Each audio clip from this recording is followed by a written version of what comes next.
Hello, everybody. Welcome to Xbox 2 with me, Jez, alone, because Rand's mic is broken. Oh dear. So this is me streaming solo on Rand's channel, all by myself. And this is going to be a weird one, guys, so buckle the hell in. But it's okay, because we've got a nice drink, and we've got all the Xbox 2 universe here, and all the party peeps and all that kind of stuff. SithBanks87 says Rand dropped it in the toilet. Yes, I don't know, man. It's usually me with the technological issues when we do this stuff, but this time, for a change, it's actually Rand with technological issues. So whether you're listening here on YouTube or listening on Spotify, this is going to be a really strange show. So you're gonna have to bear with me on this one. With regards to things like, yeah, Paris in the chat says, Jez, you should have had me on today. Yes, I should have done, Paris, but we had no idea Rand's mic was going to be broken. We just, me and Rand are jumping in the call, getting everything ready, and then, great, Rand is no sound coming out of Rand's mic. So it's just not a fat lot we can do about it right now. But, hey ho, the show must go on. We missed the show last week, and I really didn't want to miss another show, especially the first show of the year, especially since we had everything set up ready to go. So here we are. It's going to be a weird one. So strap yourselves in. So first of all, we got SithBanks87 with a $5 super chat. Thank you so much for that, buddy. First things first, Jez, give us your thoughts on the Fallout 4 Wasteland. I've been waiting for this breakdown for days. Happy New Year, everyone. Indeed, Happy New Year to everyone, no matter where you're watching the show, all around the world. It is now 2026 officially. Here it's the 2nd of January. So yeah, all that good stuff. With regards to things like super chats, I might miss some because I'm trying to like manage the show at the same time as do other things, and I'm not really used to it. So if I do miss a super chat, I apologize, but I'll do my best to catch up with it, right? So yeah, sorry about that. I accidentally swallowed an ice cube. So that was fun. So yeah, this is the cutting edge of live show right now. See, usually when we do these kind of shows, I got like Rand or a co-host or someone to bounce off of. So it's gonna have to be you, chat. Chat, you are the co-host for this week's show. You've got to save me, man. You guys got to save me. But yeah, 2025 is now officially behind us. It was a strange year for Xbox, wasn't it? Xbox continued its transition, man. Xbox sort of we've sort of fully embraced the multi-platform future now with the advent of Halo going to PlayStation. We all knew it was happening. We all knew it was definitely coming, and there was no way that they were going to put Gears and put Forza on PlayStation without Halo also jumping ship. But I think we finally hit that watershed moment where Xbox is just not going to have exclusives anymore. Phil Spencer said in interviews that he wants Xbox to survive on the basis of its hardware merits. And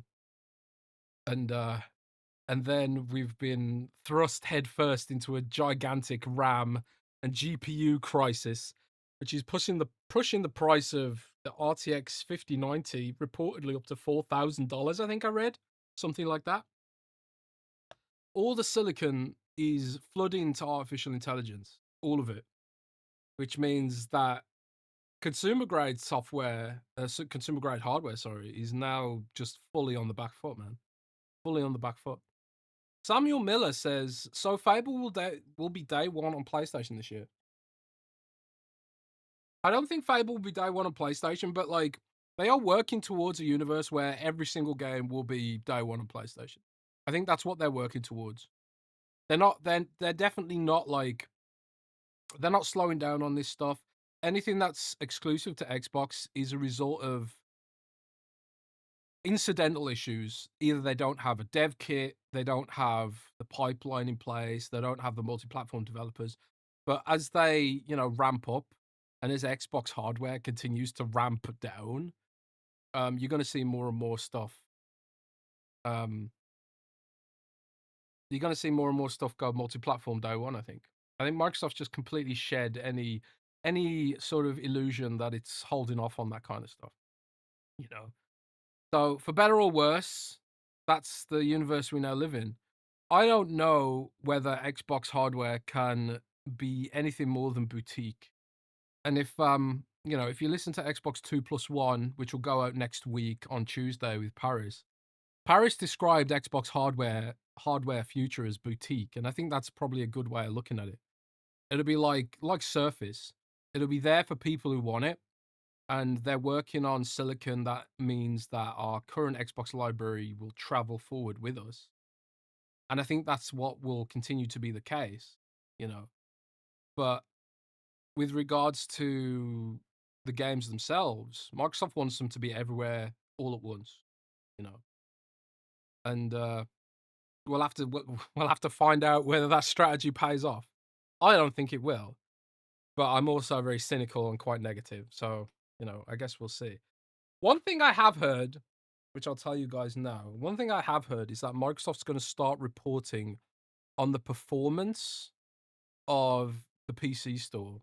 So we might see that when Microsoft starts reporting its next financials for Xbox. It sounds to me as if the PC store has grown to a point where it's actually significant enough to start talking about how well it's doing with shareholders. So again, I don't think they'll give figures that kind of paint a full picture of things, and I think it's still probably significantly smaller than Steam. But it does sound like it's become a significant chunk of Xbox's footfall and revenue, right? For better or worse. And obviously with the next gen console is all up Xbox PC, So it would behoove them to start actually talking about it more seriously with shareholders and things like that. By the way, guys, can you let me know if my audio levels are okay? When I recorded my podcast with Paris Lily this week, I actually used the wrong microphone. I'm hoping that I'm now on the correct microphone. I don't know if I am, but hopefully. So anyone who's listening to Xbox 2+1 this week, I apologize for the mic quality, but usually Rand is there to tell me that I've messed something up, but he was not there this time. So we ended up with a terrible mic. We do have the nice Elgato microphone right now. Thank you, everyone. Everyone says it's good. That's good. That's good. I just yeah, it's a shame that we haven't got Rand on this week. He's tried everything, to fix his mic. He's rebooted it and done all that kind of stuff, and nothing seems to work. So it does sound like Rand will have to buy a new microphone. Hopefully we'll get that sorted by next week. So yeah, thanks guys. Let me know in chat what you guys have been playing this week or this holiday season, and let me know how your holiday season has been, because obviously the last week I've fully unplugged. I've fully unplugged from socials. Well, almost fully unplugged. I fully unplugged from work, and I've just sort of I've been doing nothing but gaming the whole damn time, man. As you can see on the stream, my footage of Fallout 4. It's all I've been playing the last 2 weeks. Fallout 4 non-stop. And I ended up playing Fallout 4 because we were testing it for the Xbox Ally. We were testing it for the Xbox Ally because obviously in November, Fallout 4 gained the ability to run on Xbox Play Anywhere, which is cool, right? And it was also updated and heavily optimized for the Z2 Extreme, like really, really heavily optimized. And you can run it at in low power mode, so it's like great for the battery life as well. Like when you're in interior locations, it runs at 60 frames per second. Exterior locations and places like downtown Boston, like they can get a bit laggy on low power mode, but you bump it up to performance mode, just while you're in those areas, you'll still get 60 frames, which is really awesome. I've I put 4 days into my current save file. So what's 4 days? I think it's like 90 hours or something like that. And I've put all the anniversary edition mods through the game, or most of them anyway. The the game is just, I just love it, man. Part of a big part of it's the TV show hype. I'm really looking forward to watching the TV show. I haven't um I haven't watched the TV show yet because I'm waiting till I go back to Germany. Going back to Germany in the next couple of weeks, and then me and my girlfriend are gonna watch it because my girlfriend really likes the Fallout TV show as well. Um, so sort of like in preparation for that, I've been playing Fallout 4, and I've just been having a blast with it, man. And it's sort of interesting because Fallout 4, I reviewed Fallout 4 for Windows Central, and I gave it 7 out of 10. I was really salty with the way the story is delivered, the way that like the characters didn't feel fleshed out, the locations didn't feel fleshed out, and the story kind of like rushes you through it almost, and it just feels, the story just does not feel satisfying in Fallout 4 in my view. So I actually haven't like gone back and played it since that review, or not in any serious way. But this time I've gone back and I'm doing the DLC. I've never done Far Harbor before. I just finished Far Harbor yesterday. Far Harbor's fantastic. I think Far Harbor is better than the base game in a lot of ways. Um, like the stuff you can do in it. Although I had experienced quite a lot of bugs, especially on the Xbox Ally. A lot of bugs there. But overall, like a really, really great experience, right? Um, Yeah, the game adaptation newscast says, I like 76 more than 4. Like, one thing I'm really looking forward to after I finish playing Fallout 4, I'm about to build the relay.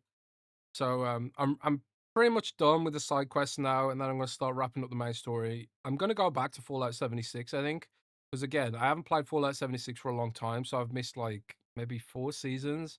I've missed the 2 big updates, and I haven't played the Google update either. So I'm looking forward to getting back into that as well. Sixbanks87 says they should have added another DLC for Fallout 4. I agree, man. Like my issue with Fallout 4 right now is just you are experiencing this like, it's similar with Fallout, Starfield, man. It just feels like there's so much missed potential here. There's so much missed potential, and there are so many games nowadays that have just had so many perpetual ongoing updates that have like developed from being a sort of a great game into like an exceptional game. Things like, I'm thinking things like Warhammer 40k Rogue Trader, which has had like a ton of DLC. And I'm also thinking about things like Baldur's Gate, which launched in early access and then just got more content and more content and more polish and more polish and more content, you know. And I feel like they had Fallout 4 and they could have done way more with it. And the Creation Club does add a ton of stuff. Like there's a lot of Bethesda approved DLC for that game, like the bounty hunter stuff, and a lot of side quests like the Enclave remnants and things like that. Um, Stuff I had never experienced before. A lot of like extra weapons and things, that kind of thing, you know. But it's also like there's so much more they could have done here, you know, especially like with the TV show going on. And one of the most compelling rumors in gaming right now, guys, and I'm sure some of you have heard this. Apparently, The Witcher 3 is getting another DLC this summer. You know, and The Witcher 3 is like, Blood and Wine came out how many years ago now? I don't know off the top of my head, but like it was a hot minute. You know, Blood and Wine was the last DLC for Witcher 3. And apparently we're getting another DLC for The Witcher 3. Like, and I'm just like, man, there's so many games that I think like they could go back and do more stuff with. And like we're in a universe now where I think with regards to RAM and GPU prices completely messing up, I think more and more devs are going to be like looking at ways they can maximize profitability on existing content and existing devices and existing platforms. So I don't think anyone's going to be buying $1,000 Xbox or $1,000 PlayStation 6 anytime soon. I kind of feel like a lot of these companies are just like, we want to try and wait out maybe the AI glut and the AI gold rush, and then maybe come back with our systems at a later date. BT Maverick 707 says, I keep getting hit with the subscriber only mode and it won't let me comment, and then it starts working again. Sorry about that, man. It's some kind of bug. I think we could probably turn off subscriber mode now. Like, we used to have subscriber mode on because we used to get loads of spam bots and they just spam links and like everything in all caps and things like that. We turned it on because of that. But oftentimes, like nowadays, I think the spam problem on YouTube probably a lot better, so we could probably turn that off. Nikki Z25 says, I just bought the Xbox Ally X before it goes up in price. Yeah, I know that feel. And Serifs a lot says Jez is solo. So if you are just joining us, Rand's mic is broken. So we're doing a solo podcast this week. Unfortunately, we started the podcast up and Rand's mic just wasn't working, and we tried everything. Tried different USB ports, rebooting, checking the devices, checking that there's not a mute button turned on, like all the obvious stuff. And it just unfortunately isn't working. Yeah, I asked Rand to jump in the chat, but I think Rand's bailed. Rand was bailed. I don't blame him though.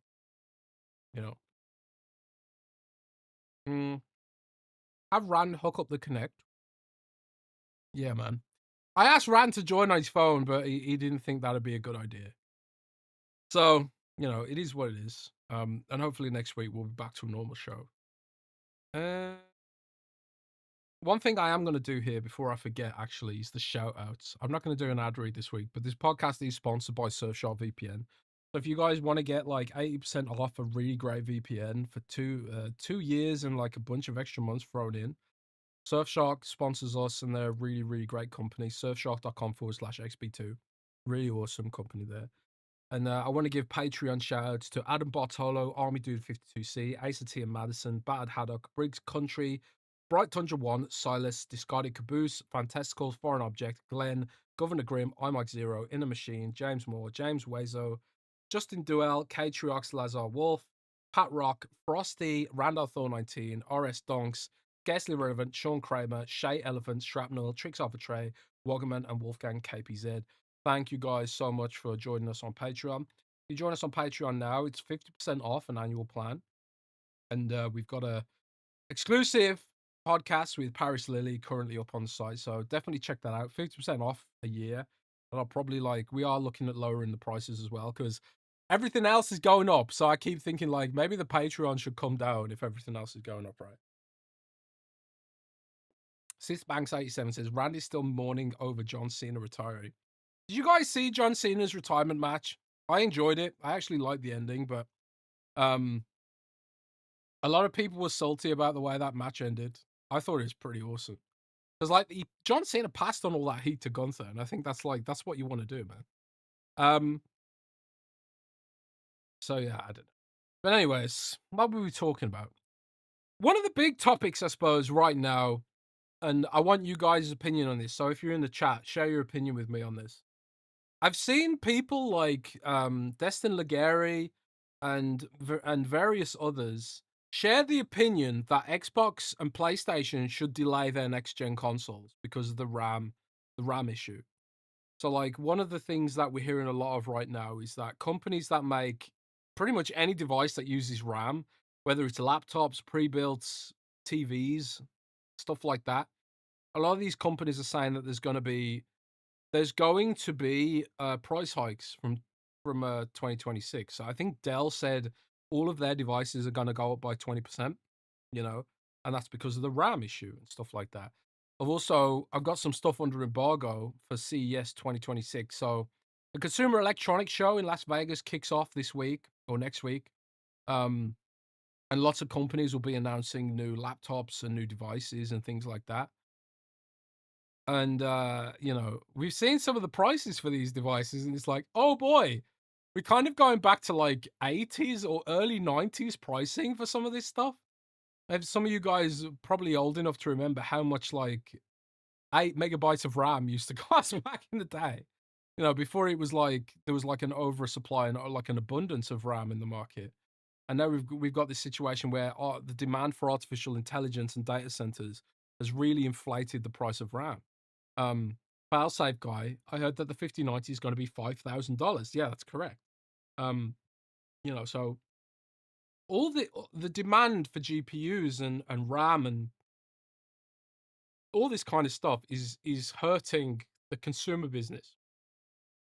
I actually read an article the other day that said like tech companies are now in a post-consumer universe where like the the amount of wealth that's concentrated within these big tech companies, um, it means that it's better for them to target other enterprises than it is consumers because the enterprises have like just the purchasing power of an enterprise or a tech company vastly outstrips the average consumer.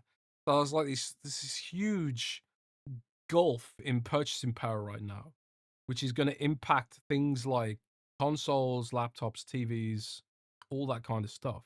You know, if you were considering buying an Xbox Ally or an Xbox console or a PlayStation or a Nintendo Switch, anything like that, the time to buy is right now because it's probably only going to get worse, right? So Paris Lily, shout out to Paris in the chat. Paris was another person who said that PlayStation and Xbox next gen system should be delayed.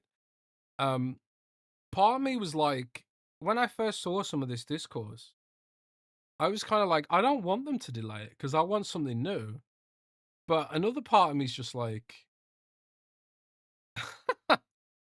I just like journalistically, I don't even need the headset anymore because Rand ain't here. Journalistically, I'm curious what kind of price point these devices are going to hit, you know. And also, you know, it's really interesting to think about how much PlayStation and Xbox potentially think they can get away with, because we all know what happened with the PlayStation 3. When the PlayStation, I can't remember how much the PlayStation 3 was at launch. Was it $500 or something like that?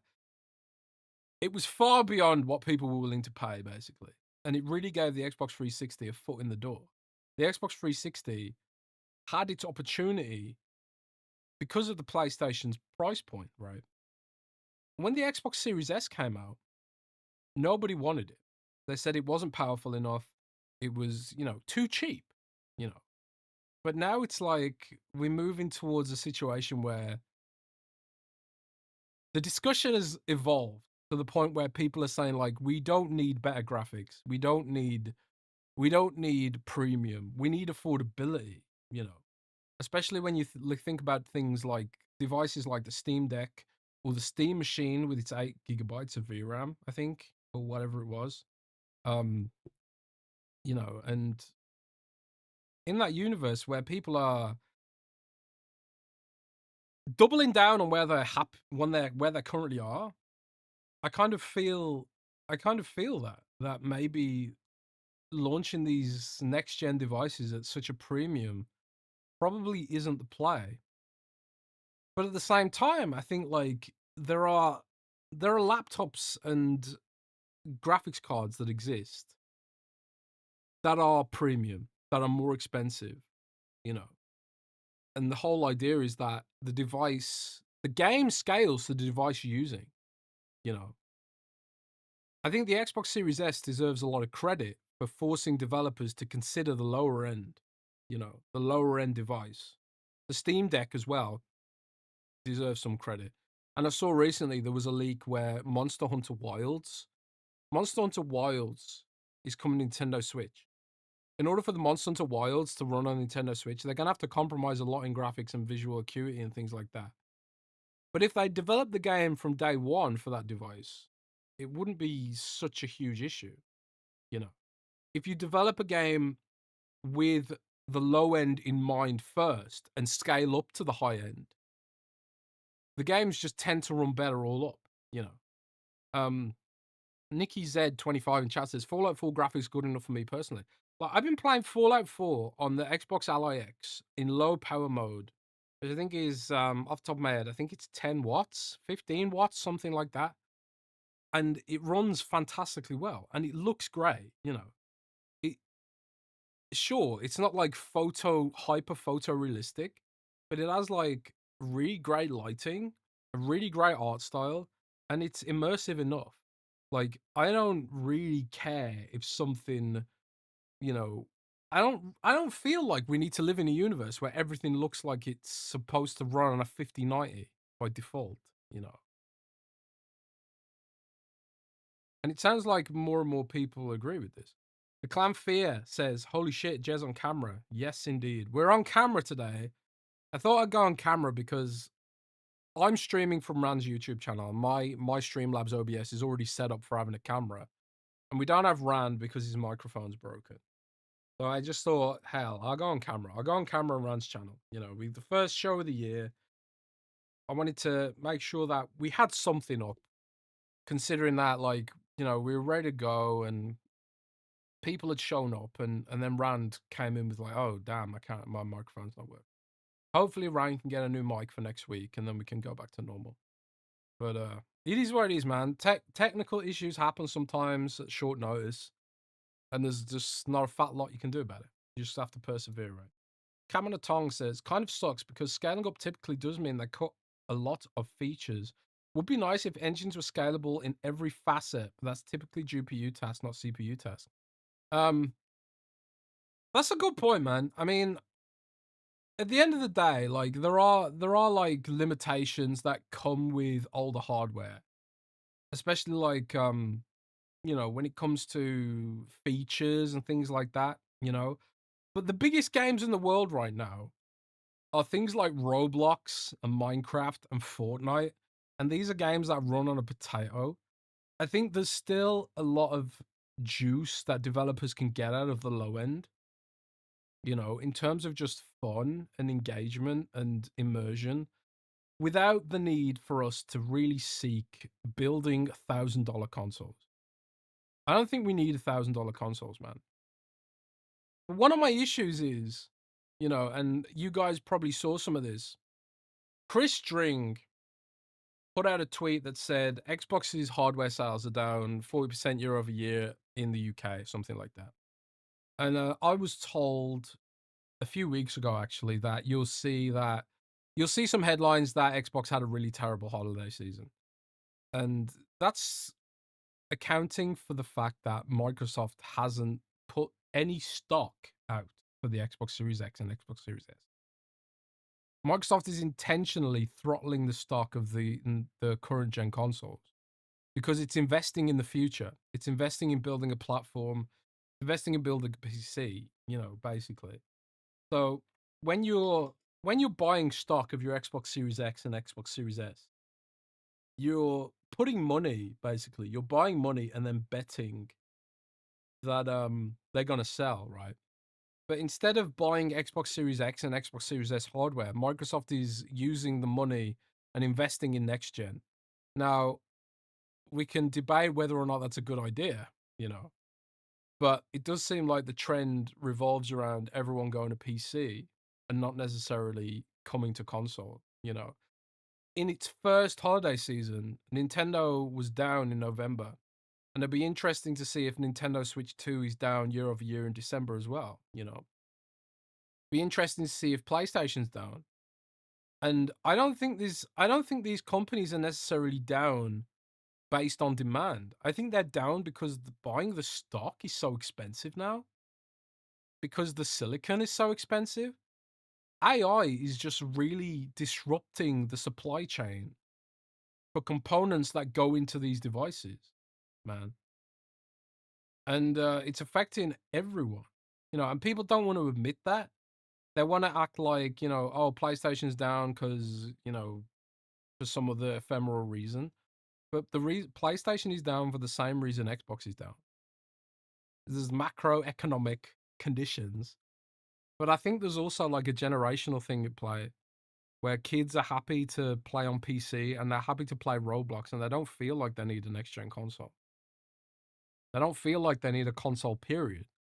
Because this is like, the consoles are for us, you know, people watching the show and things like that, not necessarily like the youngsters.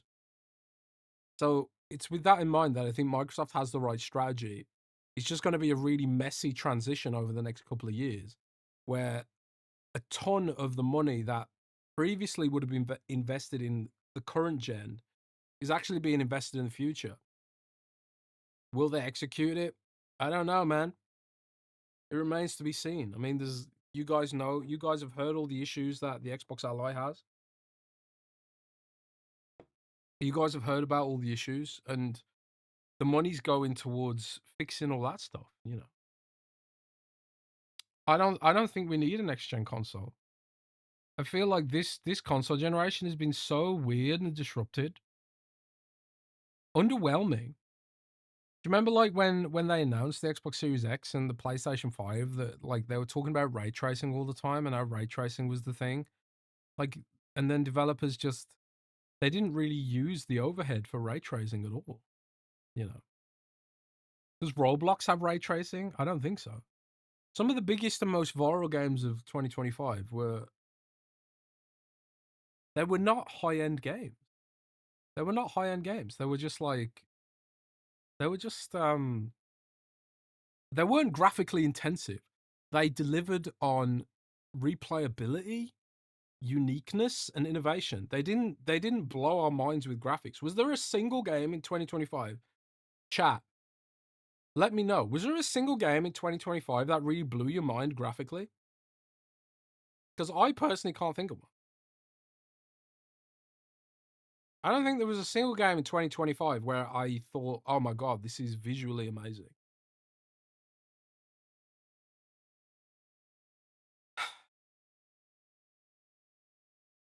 It's a whole thing, man. There's so much weird stuff going on. Rake117 says Doom the Dark Ages, Death Stranding 2. I didn't play Death Stranding 2, to be fair. Doom the Dark Ages didn't really blow me away graphically, personally. It had a great art style, but I wouldn't say like graphically it blew me away. Battlefield and Arc Raiders have some great graphics. Yeah, they have great graphics, but it's like it's not like how it used to be when we were kids. I remember the first time I saw Halo 4 and Gears of War 3, and I remember just like being mind blown at the the fidelity that was being offered. And I know we got Hellblade 2. Hellblade 2 enhanced Windows boxes. Hellblade's very graphically impressive, sure, but I kind of feel like there's a big trade-off with Hellblade 2. In that it's it's a simplistic game. So a lot of the overheads that potentially would be used for gameplay are actually just being used for raw visual fidelity, for better or worse, man. Speaking of Hellblade, I've got a small update. Someone on the Xbox 2 Discord was asking me what's going on with Ninja Theory, and they were asking me what's going on with Project Mara. So I've heard that you guys shouldn't expect Project Mara to be a thing. Project Mara was just a concept. It's not a game, and it's not a game they're currently working on. It might be something they work on eventually, but Project Mara is not a game that's currently being worked on Ninja Theory. From what I understand, the next game is Hellblade 3, and it's going to be a bit more interactive than Hellblade 1 and 2. It's going to sort of, and I don't know, like, the exact nature of what Hellblade 3 is going to be like, if it's even going to be Hellblade 3, but it does sound like it's going to be in the Hellblade universe, and it does sound like they want to make it more of a game, and broaden its appeal to some degree.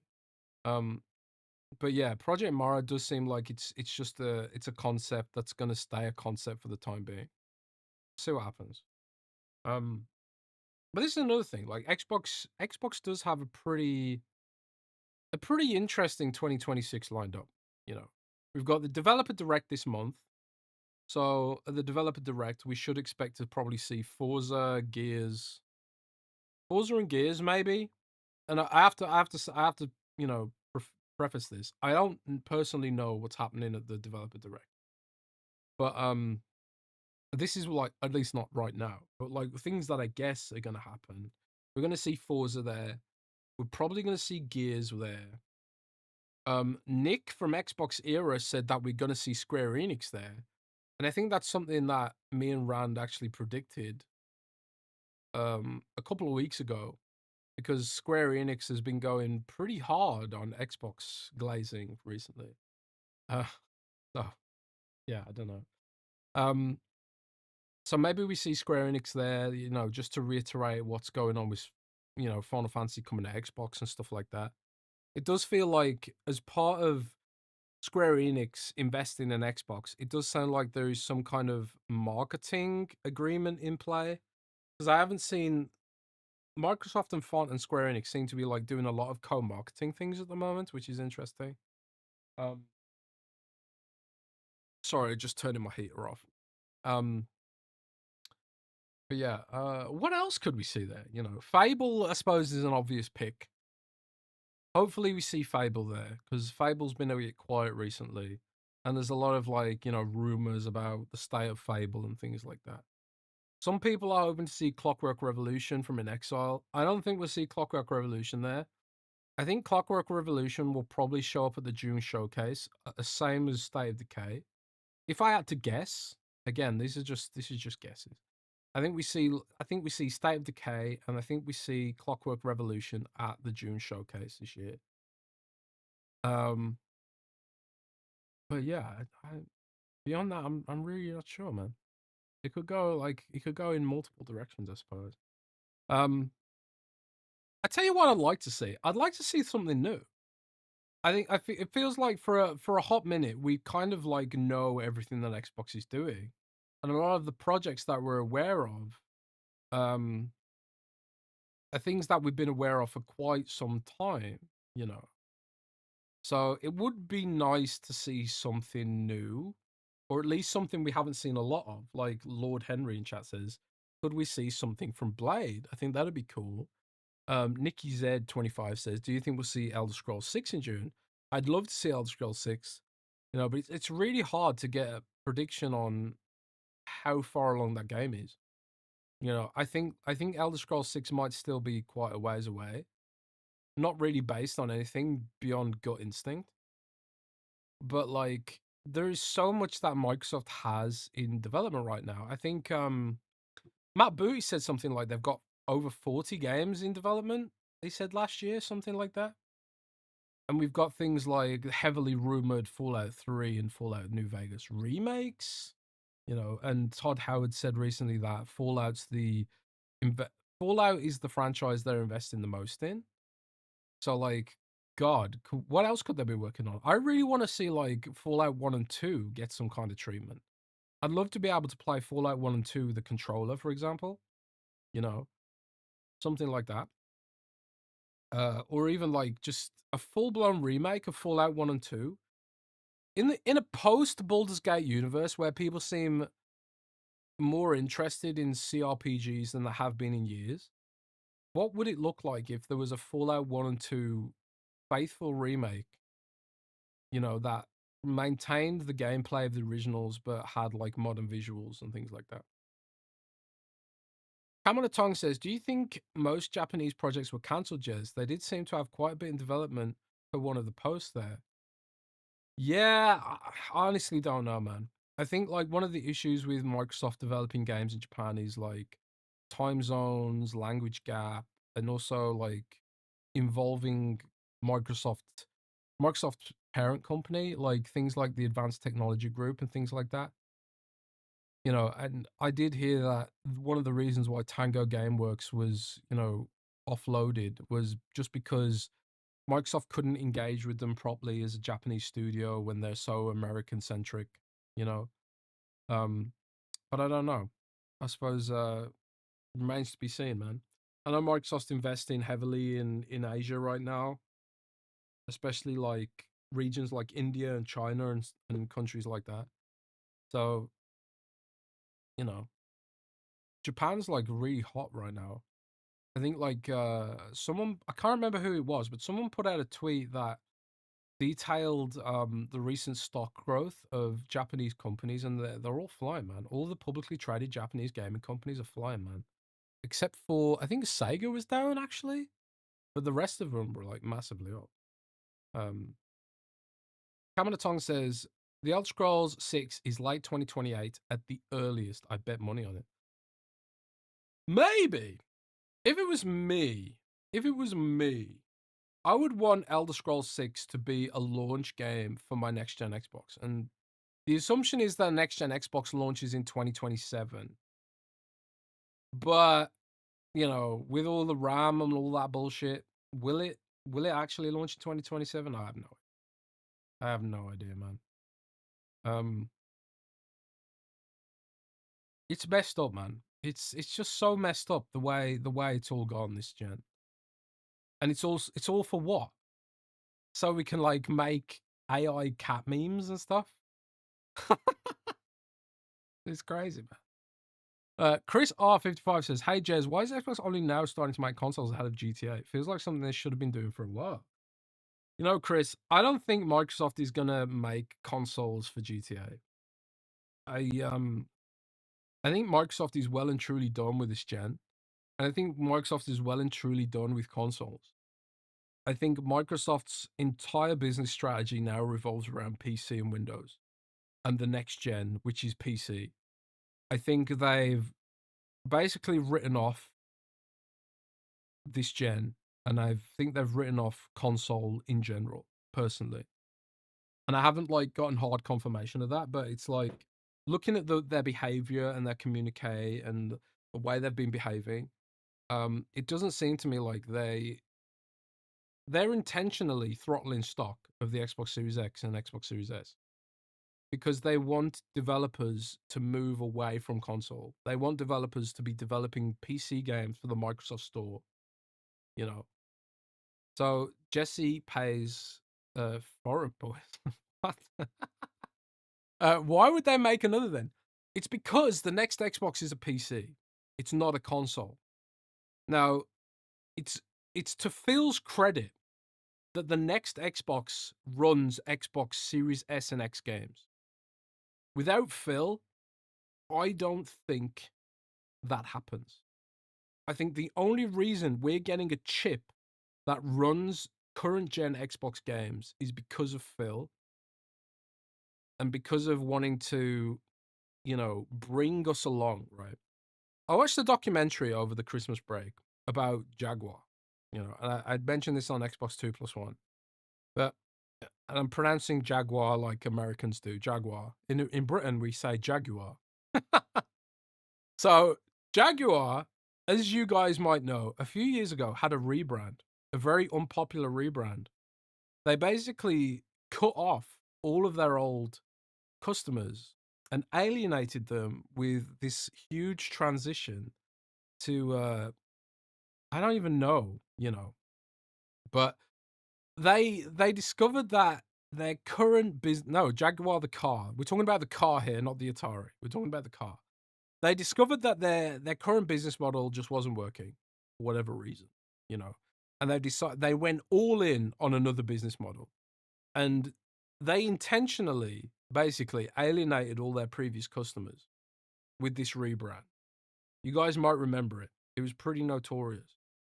And, you know, and not only did they alienate all their customers, they committed to producing no new cars.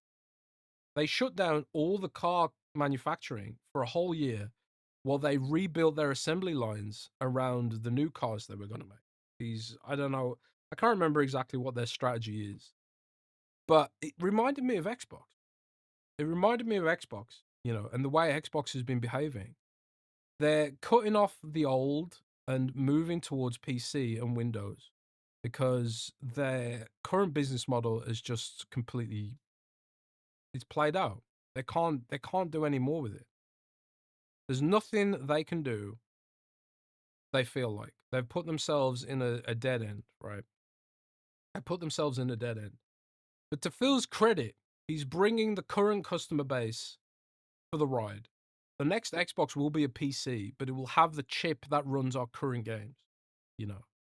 And maybe this strategy is doomed, but this is a chance on a new strategy which might not be doomed because it was just increasingly apparent to Microsoft and to the industry in general that trying to beat Sony at their own game was never going to work.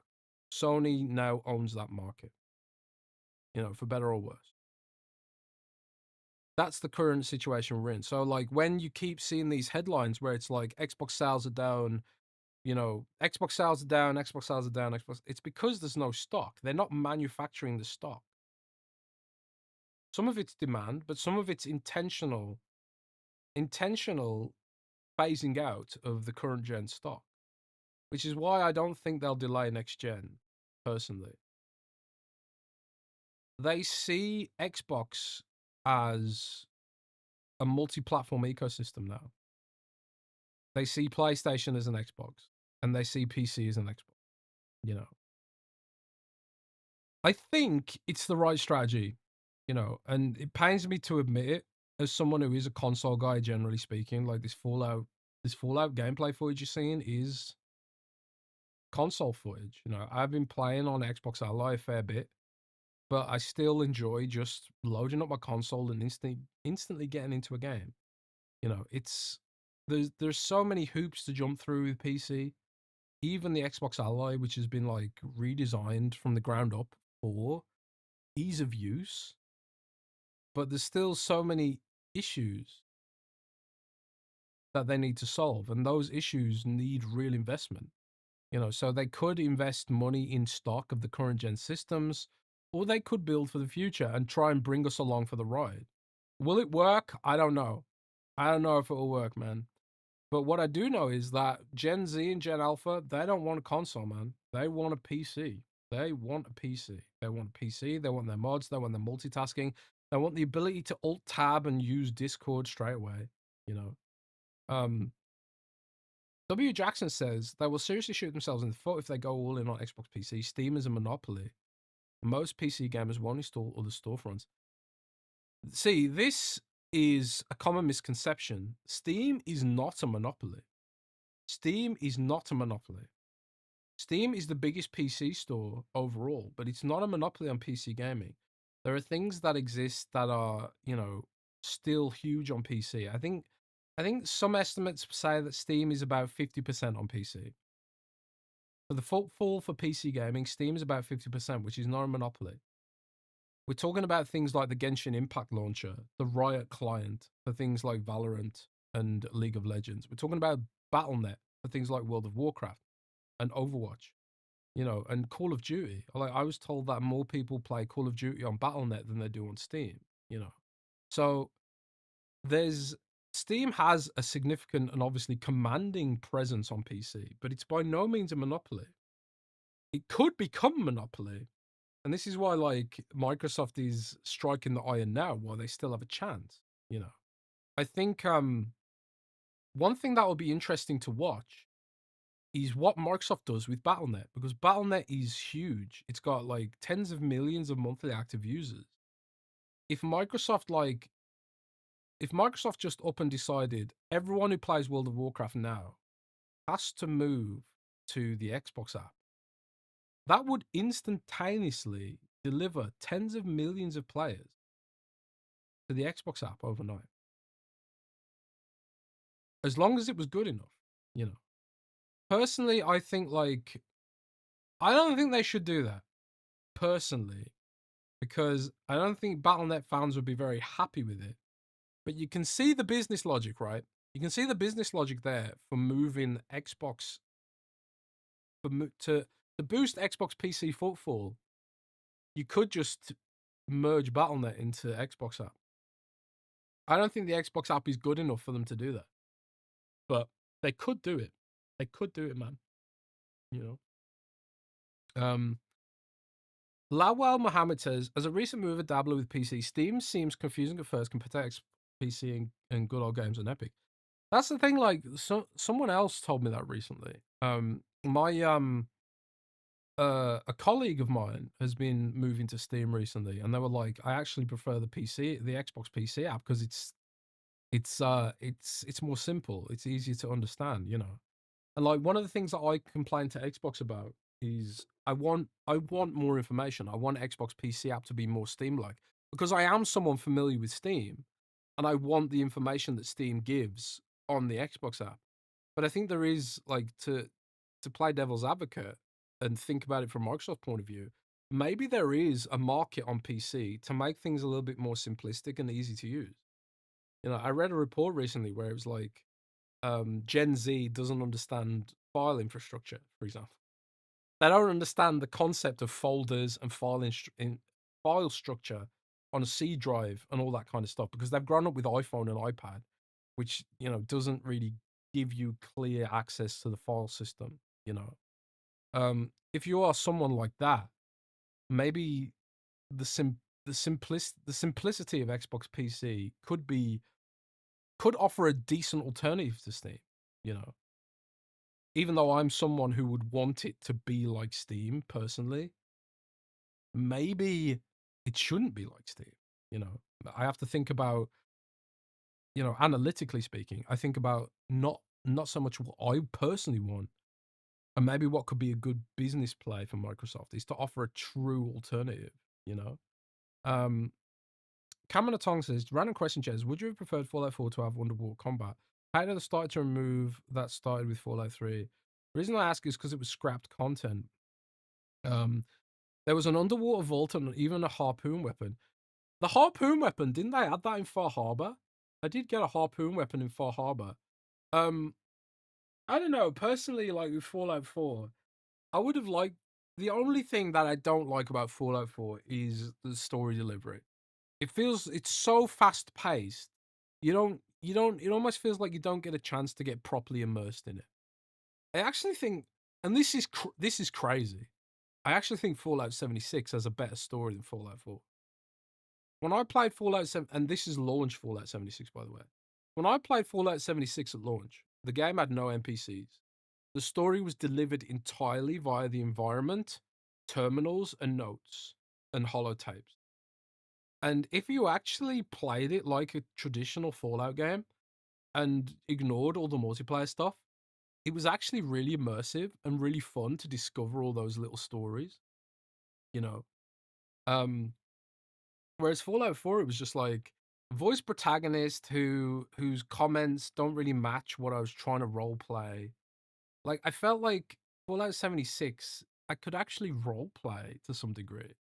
Whereas you can't really do that in Fallout 4. In Fallout 4, you're playing John Fallout, which is fine as an open world shooter, but it's not what I want from Fallout. I want to role play. I want it to be a role playing game. You know, I felt like Fallout 76 weirdly did it better, which is crazy. You know, um, but obviously since then, Fallout 76 has added NPCs and things like that. So, um, part of me is almost like I want to start Fallout 76 again from the beginning and see like how the experience differs.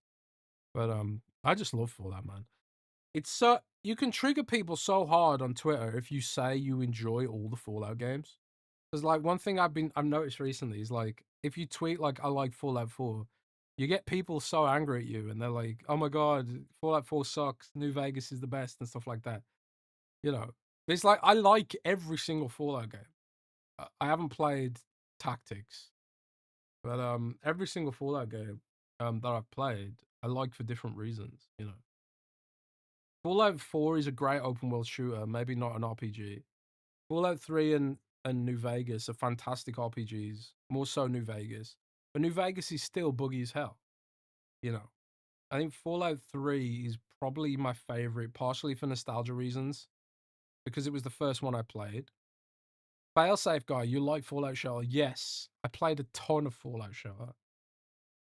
Fallout Shelter was addictive as hell when it first came out. And then Fallout 1 and 2 are just, you know, the OGs, right? Um, but yeah, 76 is like it gets unnecessary amounts of hype, man. I think Fallout 76 is a much better game than people give it credit for. Yeah, it was buggy on launch, and yeah, it wasn't what people wanted from Fallout.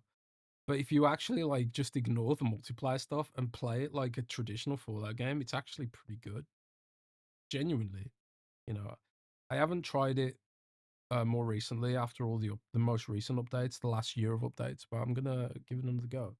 The thing that bugged me most about Fallout 76 was how unbalanced it was. Like everyone was using these like rad builds where it was like you ran around with maximum rads to do more damage. And one of the perks that gave you more damage the more rad you had. So like everyone was running around with 1% health. Like there was no viable bloody build. Yeah, I couldn't remember what it was. And like there was no viable builds for pistols. You couldn't really play a gunslinger and things like that. I do think like there's more they could have when I was playing it anyway, which was like a couple of years ago. I felt like the game was really unbalanced and everyone was just following like a couple of meta builds. But I don't know what it's like now. Maybe it's a lot better. Right. What else should we get into here? Yeah, I don't know. Nikki Z says they changed the meta. I think you'll be surprised. Yeah, I will. I will, man. I will. I'll get into it. One thing I want to do here is because obviously Rand's not here, which means this is a weird show and stuff like that. One of the things that I really wanted to get done this show was go for our Patreon Q&As because we missed a week last week for Christmas. So we've got like a double Patreon Q&As. So I want to start getting through some of them. And Patreon Q&As are awesome because they give us some good topics to talk about. Daswell Gordon 4408, hello to you, says, where's Rand? Rand's mic is broken, unfortunately. So we're currently rocking a solo show on camera. Hopefully I'm doing an okay job. Let me know if I am in the chat. But we're doing our best, right? First Patreon Q&A. Omen says Happy New Year. And Happy New Year to all you guys. And Omen as well. He says, do you think this year will be a good year for Xbox gamers? Do you think last year was a good year for Xbox gamers? That's from Omen. Let me know what you guys think about that. Do you think last year was a good year for Xbox gamers? Now, you know what? Overall, I think last year was a good year for games. So if you're an Xbox gamer and you're playing games in 2025, you probably had a blast. There was a load of great games last year. You know, whether it's Blueprints, Expedition 33, you know, even some of the games that people overlooked, like, you know, Dying Light the Beast. There was a ton of stuff to play last year. So I do think, like, overall, last year was a good year for gamers. But if you were a fan or someone who's invested in the ecosystem as a whole, there was a lot of reasons to. Microsoft created a lot of doubt around its own platform this year, or last year rather, in the past year, we should say. You know, whether it's stuff like the exclusives and the value proposition, unique selling points of Xbox, all those arguments continued to be an issue last year. And then there were things like the layoffs, there were things like the Game Pass price hike, and which is really frustrating because Xbox Game Pass had an amazing quarter 2, quarter 3. We got Oblivion, we got Doom, we got Expedition 33, we got Blueprints, you know, we had a sprint of amazing Game Pass editions, which, you know, you had like people constantly glazing Game Pass, and deservedly so, calling it the best deal in gaming. But then came the price hike, which wiped out the unique selling point of Xbox, which was value, you know. Like, for the longest time, Xbox, at least Xbox discourse, you could at least say Xbox was delivering the value, you know. Even if it didn't have exclusives, it always had the value. Even before, like, they bought all these companies, Game Pass was something that. Sorry about that. Game Pass was something people could point to as a you know, a powerful differentiator. And it's still a good differentiator, but it's really difficult to do that when it's $30 a month. $30 a month for Ultimate is crazy, man. And the weird thing is, there are ways to get it cheap, you know. There are ways to get it cheap. I've bought Game Pass through my phone provider, which gives it to me for I think it's $18 a month, something like that, converting from pounds. And then you've got to look at things like Amazon. Amazon is still selling Game Pass Ultimate for $20 a month. I don't know if that's intentional on Microsoft's part, to give people an option, a cheaper option of getting it, while also letting people with the money pay for the higher tier. And I did see someone sent me a screenshot where like someone unsubscribed and then Microsoft was like, we'll give you a special offer if you stay subscribed. I don't think we'll see the true damage of the Game Pass price hike for quite a while. But that was like, coupled with the layoffs and Halo, the psychological damage of Halo going to PlayStation. I think it was a rough year to be an Xbox fan. It was a good year to be an Xbox gamer, but it felt like Xbox as a company went from being very community oriented. Even things like Xbox Wrapped not happening, and then not even an explanation for it. It felt like a tough year to be an Xbox fan, especially if you've been an Xbox fan for the past 10 years and how community oriented they've been under Phil. It's a very different Xbox we're getting right now. Where Sarah Bond's not talking to game journalists, she's talking to Variety, and Phil's not talking to game journalists, he's talking to Bloomberg Business and stuff like that, right? It's a very different Xbox. But I think it's just this weird transition that will continue to play out, and eventually, I think they'll get through it, and we'll get back to being community oriented once this plays out, and it'll be mostly PC oriented, maybe. But we'll just see how it goes, man. At the end of the day, I'm a fan of gaming rather than fan of the platform or Microsoft, you know. And as an Xbox gamer, I feel like I'm getting my money's worth. I'm getting my money's worth, man. So I don't feel any reason to leave right now, but I completely understand if other people do feel like that, right? Paris said, Phil talked to me. Yes, Phil did talk to you, man.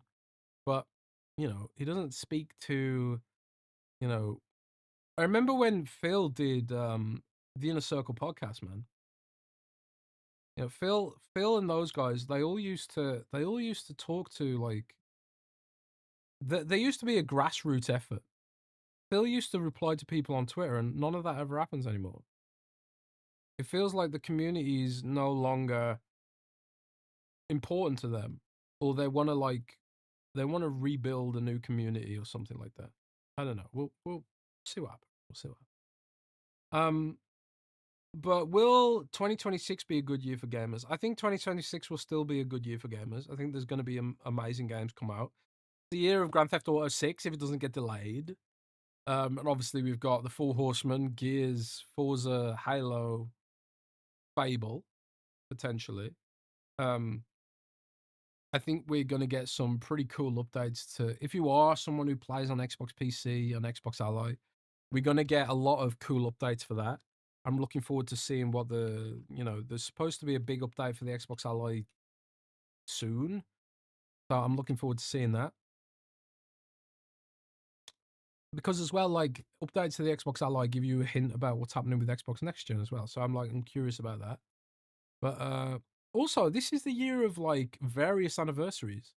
Blizzard's 35th anniversary, Bethesda's 40th anniversary, and Xbox's 25th anniversary. Right? 25th? I think that's right. So Microsoft has like a lot of community oriented things they need to fund this year. We've got BlizzCon happening, and I'm thoroughly expecting something StarCrafty at BlizzCon this year.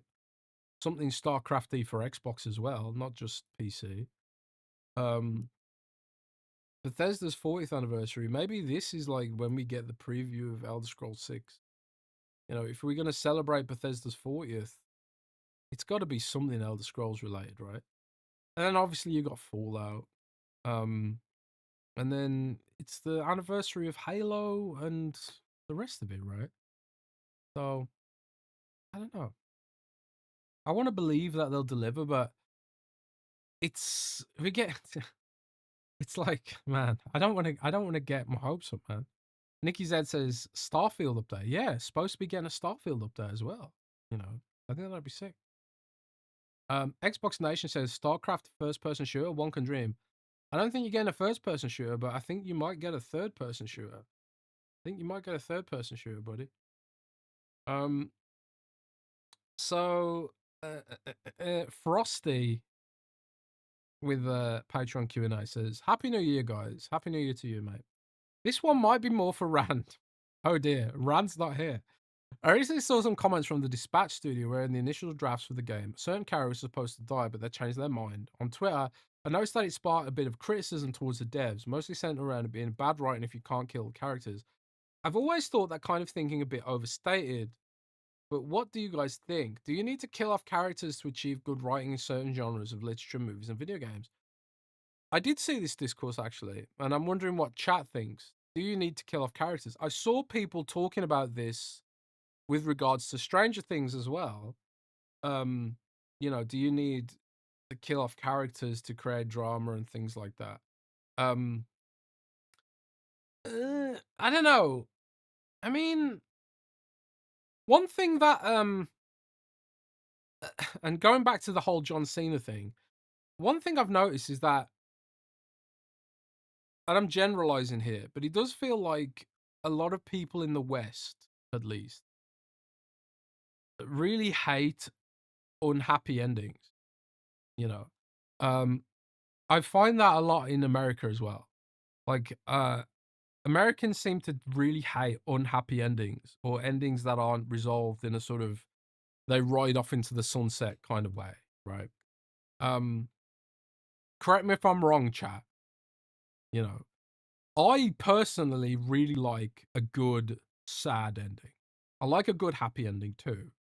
But I think like a sad ending can also be like really make you think and be done in a really thoughtful way. And Chris R says, a lot of the time killing off characters feels really forced, like they ran out of ideas. I agree that it can feel forced, but I think if it's done right, it can be really important for character building and growing, creating depth and stuff like that, right? So I think there are obviously like certain games where a character death is absolutely part of their legendary status, like Final Fantasy VII, for example. You know, the famous character death in the original Final Fantasy VII absolutely blew my mind as a kid. Took me by surprise, subverted my expectations, and it evolved the characters and evolved the story. It was absolutely pivotal that that had happened. It would be a completely different game and probably not as legendary if it hadn't have happened, you know. Um, but um, Charles Darwin says it's not true. Breaking Bad had a not happy ending. It was widely accepted. Did it though? Did it? Did it though? I kind of feel like Breaking Bad did have a bit of a happy ending, didn't it? I'm not going to spoil it, but I don't think it was necessarily a depressing ending. Um, and I don't want to talk too much about endings because I don't want to spoil anything for anyone, even if you haven't played a game from 20 years ago. But I do think unexpected deaths can be really important, especially if it's a game that's dealing with things like war or things where deaths are likely to happen. You know, so yeah, I don't know. Yeah, it was a good question, Frosty. That was a good question. Good old Collingwood.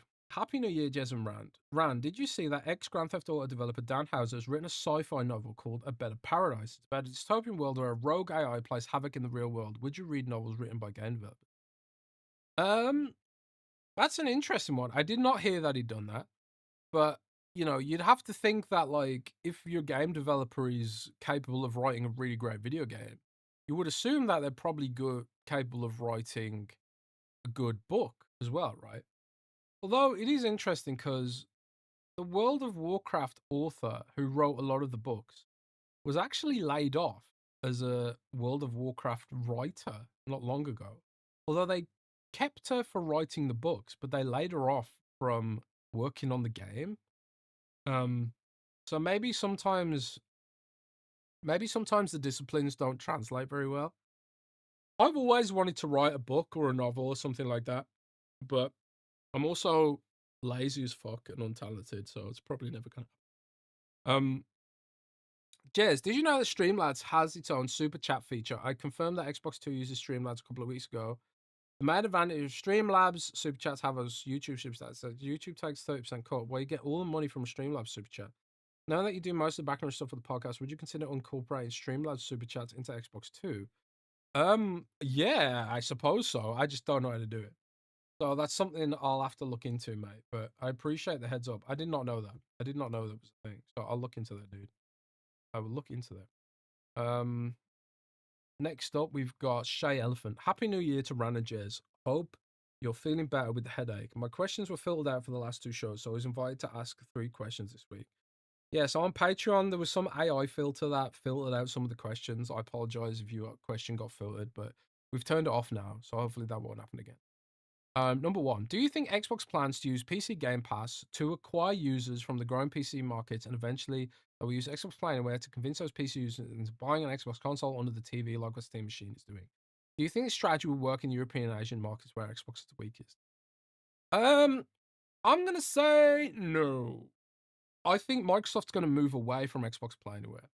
I think the play for Microsoft and Xbox Play Anywhere is Xbox Play Anywhere is a stopgap. It's to bridge the ecosystems, and eventually we move into a world where Xbox PC is the only ecosystem. You know, so I think Microsoft's strategy is to bring Xbox PC to devices people already have, whether it's their PCs, or whether it's their laptops and stuff like that.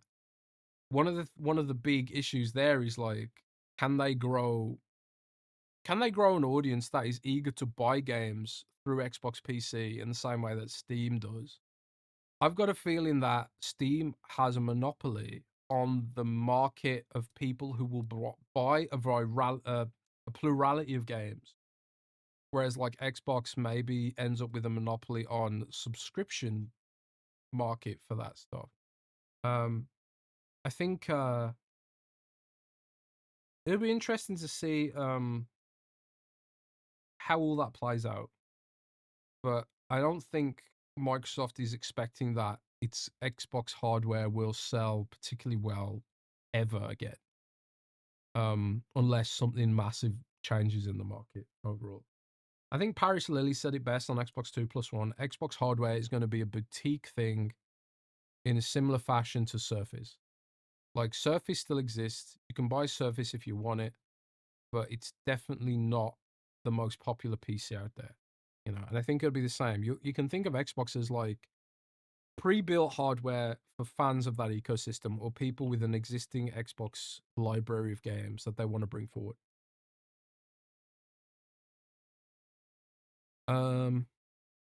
So yeah.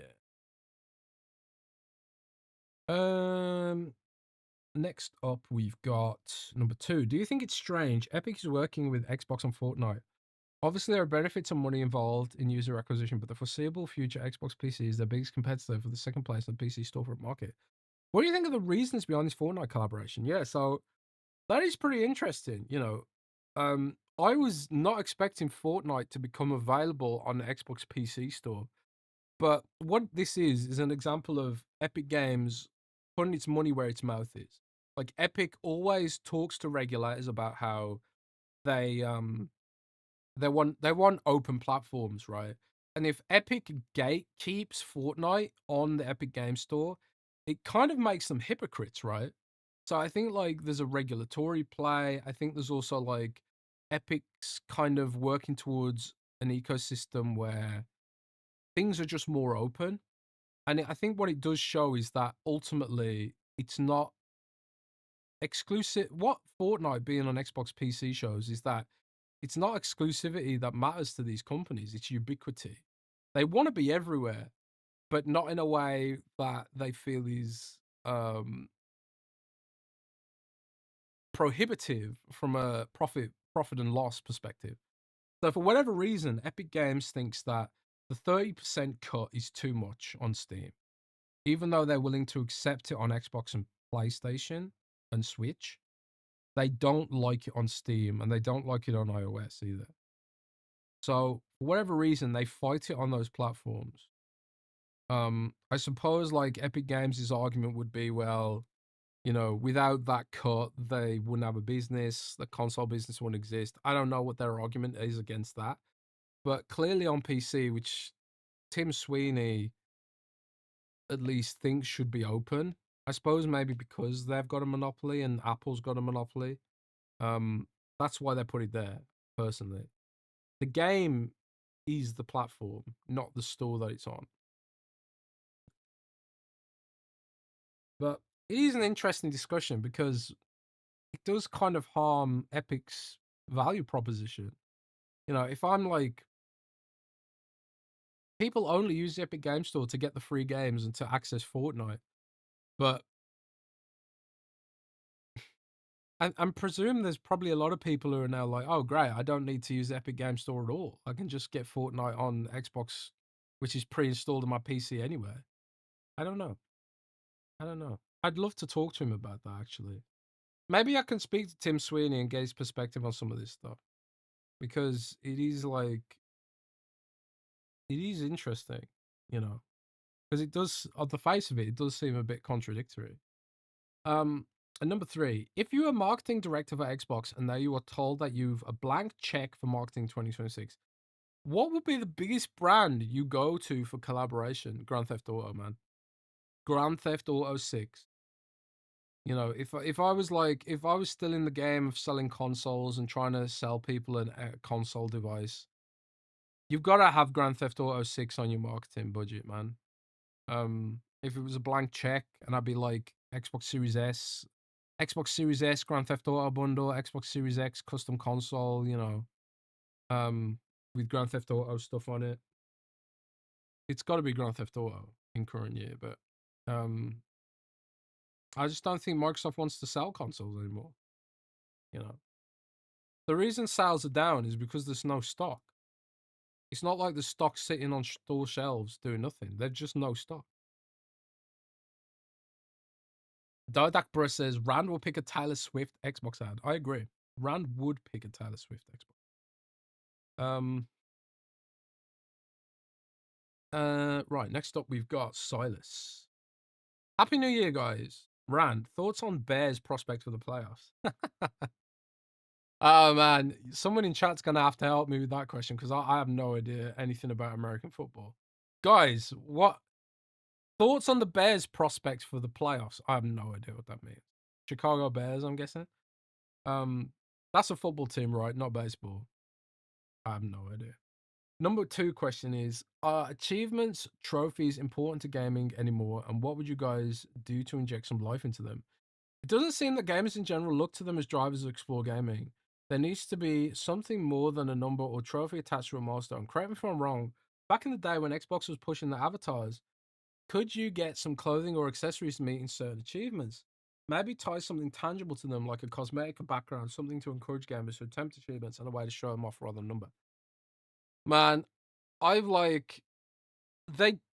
I would love to see them do something with achievements. You know, Steam's got like its trading card system. Steam's got like loads of systems baked into the ecosystem that sort of reward loyalty and continuous engagement. Microsoft's got the Microsoft Rewards program, but you would think that like with generative AI and all that kind of stuff, there'd be some kind of play there with the Xbox avatars or profile customization or something to make people loyal.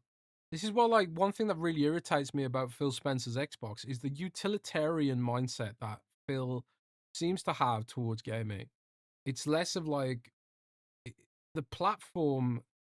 They don't want to make the platform fun. They think of it almost like the platform is the boring platform underneath everything, and that the games should be the fun part. But my argument would be like, why not both?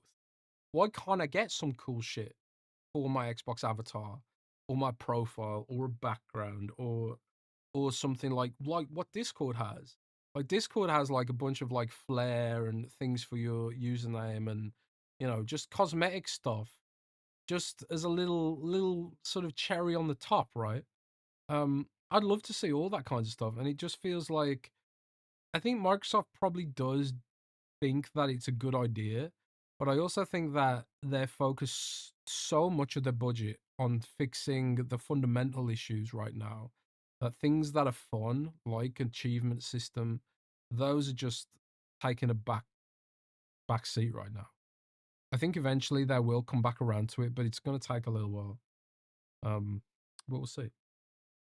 So next up, we've got Matt. We've got Matt. Hang on a sec. We've got Matt. Where's Matt? Do you think cloud gaming has a modding problem that no one's really talking about? If more players end up on cloud because of convenience or affordability, are we requiring moving towards a future where modding isn't viable? Matt, I would say potentially no.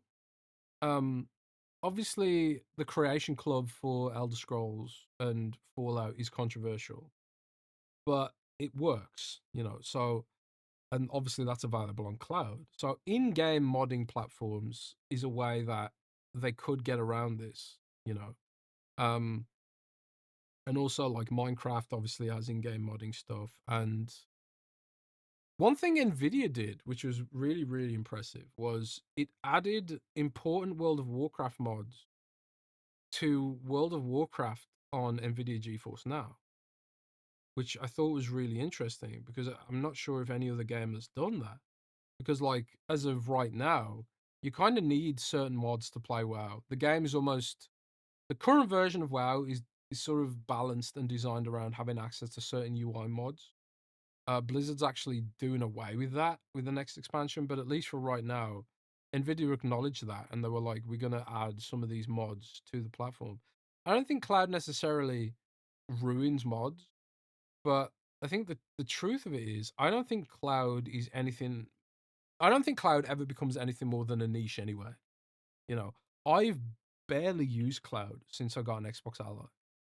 So like cloud was a way for me to play games when the TV was not accessible anymore. But the Xbox Ally solves that issue. Cloud is like the last option. Cloud is like if you don't have any other choice kind of thing. And because of the laws of physics and you know the physical maximum of the speed of light traveling down a fiber optic cable, I don't think cloud will ever get any better than it already is. You know, at least you know on the high end of Nvidia GeForce Now and Xbox Cloud Gaming with Game Pass Ultimate. So I don't think cloud ever becomes anything more than a niche personally.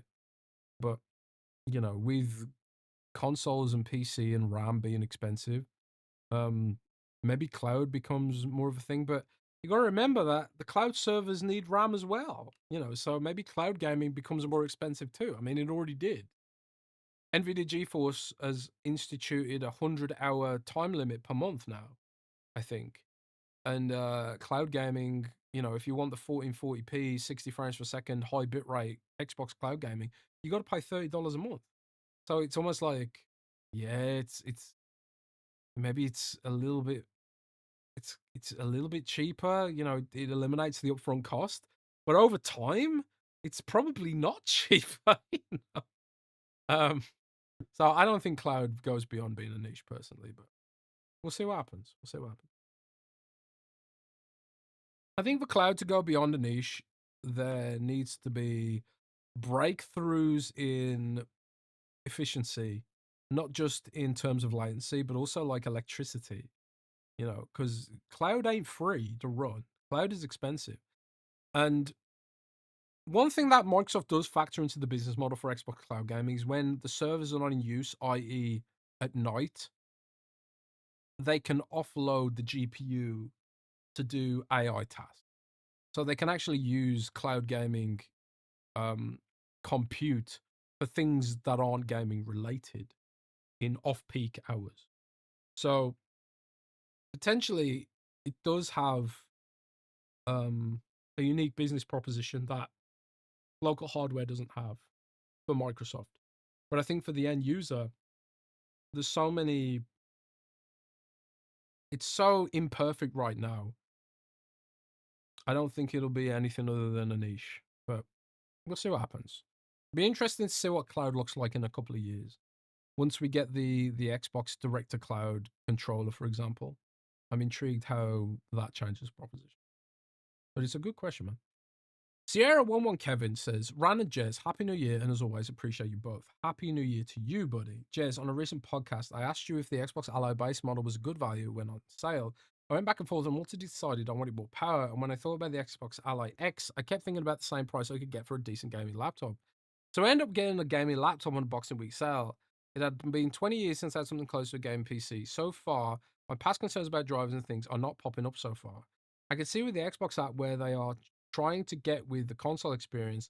I'm sure I'll run into issues, but so far so good. If they really double down on the app, it would definitely make onboarding casual users like me a lot easier. Going back to the ROG Ally, it's still a clever way to market PC. The device got me interested and ultimately got a PC and using Game Pass there. One final comment. I was very frustrated when trying to get Black Ops 7 on PC. Kept asking me to buy the game instead of recognizing that I had Game Pass. I eventually stumbled on a solution where I had to remove some devices attached to the Microsoft Store, which will max out at 10 devices. Can be a mix of old Xbox, PC, etc. That is something they will need to do better, surface for future use, and especially for a game as big as COD. Yeah, man. That is something that a lot of people have asked me about. And in fact, Genbox 360, my good friend, she ran into that issue when she got her Xbox Ally X. Was this concept of you can only have 10 devices attached to your Microsoft account at any one time. So like most people don't have 10 devices, right? But it includes old devices. So I think Microsoft needs to explore either expanding that 10 devices limit, which is bullshit anyway, or timing out devices you haven't logged into for like 4 years or something like that. I mean, seriously, if I haven't used a PC for 4 years, it probably doesn't need to be attached to my Microsoft account, Microsoft, But it's all these kind of like weird little dumb issues that are kind of working through right now. Like, I do not envy um Jason and Jason Ronald and the team there about the amount of like bullshit legacy Windows crap they've got it fixed for Xbox, but they're gradually working through it, right? But Sierra, if you've got any questions about PC gaming or anything like that, hit me up, man. Hit me up. John Tito, Happy New Year, Rand and Jez. If Phil Spencer, Sarah Bond, and Matt Booty all left Xbox tomorrow, who would you see becoming the new head of gaming, head of Xbox? If all three of them left, man, that's a good question. That is a really good question. You know what? I think Todd Howard might be a good shout. Either Todd Howard or Johanna Faries, who's currently the president of Blizzard. I think Johanna Faries will one day run Xbox. Potentially. Johanna Faries is like, I don't know if you guys are aware of Johanna Faries, but she's currently the president of Blizzard. She did a very good interview recently with Jason Schreier, and she came from the NFL's tech team, I think, originally. So she doesn't have necessarily a big gaming background, but she's quite popular at Blizzard. They think of her as like quite corporate, but they also see her as honest, transparent, and she does feel like things at Blizzard are in a lot better place than they have been for quite a while. So I could see, like, when I interviewed Joanna Faries myself. And in fact, I think I had the first ever interview she did with a gaming journalist. And I was very impressed with her. So I think yeah, keep an eye on Joanna Faries. I think she could end up running Xbox one day. But that's if she doesn't get poached by another company, because she's very impressive. She's very impressive indeed. Um, Martidas 88 with a super chat of 1,000 ARS. I don't know what currency that is, but it's red, so it must be a lot. Thank you so much. Hi Jez, I have an issue with my Series X. I don't know if you've heard of it. I can't seem to run Xbox 360 games when they're installed natively. I can only run them through the cloud. When trying to run them installed, it gets stuck trying to access my 360 profile. I haven't heard of that issue, mate. But if you DM me on Twitter, I will try and help you. This might be something dumb like the Xbox device limit again. It's probably some sort of strange account issue, something like that. I've not heard of that myself, but I'll try and help you look into it, mate. Um, but yeah, thank you so much for the super chat, man. I really appreciate it on behalf of Rand. This is Rand. We're on Rand's channel right now, so yeah, support Rand, guys. Uh, uh, uh, uh, QL in chat says try deleting local account for Xbox 360 on your Series X. Yeah, you could try and like if the download speeds aren't too bad, you could try and just reboot your reset your whole Xbox maybe. I don't know. We'll see, man. Robert Nemeth in chat says, "Do you truly believe Nintendo will be down year over year?" They were down year over year. Like MPD said, they were down year over year in November. So yeah, they were literally down, dude. Will they be down in December? I mean, it remains to be seen. I would hope not, considering it was Christmas, but people tend to buy Christmas presents in November, don't they? I imagine that I would hope they had a pretty good Christmas, but they were down in November year over year. That's like that's just the data. But we'll see. We'll see what happens. And John Title with question number 2 says, if Xbox full screen experience gets all the quality of life features that we hope for, do you think there's a possibility it becomes a default UI for PC gaming handhelds bar Steam Deck due to being compatible with all game stores? Probably. I mean, the Xbox full screen experience did just roll out to Lenovo Legion devices. So, I think Lenovo Legion Go 2 now has the Xbox full screen experience, and I think over time it will eventually become the default. The thing is, like, you don't have to use the Xbox full screen experience. You can go into the settings and set another app as the full screen experience. So you can set Steam as your Xbox full screen experience, or like one of these third party apps like One Gaming Store and stuff like that. I think like eventually we'll see Epic Game Store and Good Old Games and some of these other apps come out with full screen experiences. Um, so it'll become an ecosystem of full screen experiences. It won't necessarily just be Xbox. So I think uh that's how that'll shake out, I think. Next question is from Pat Rock. Do you think when they inevitably get to Halo 5 remake, they should redo the format while telling the same story? Oh, format.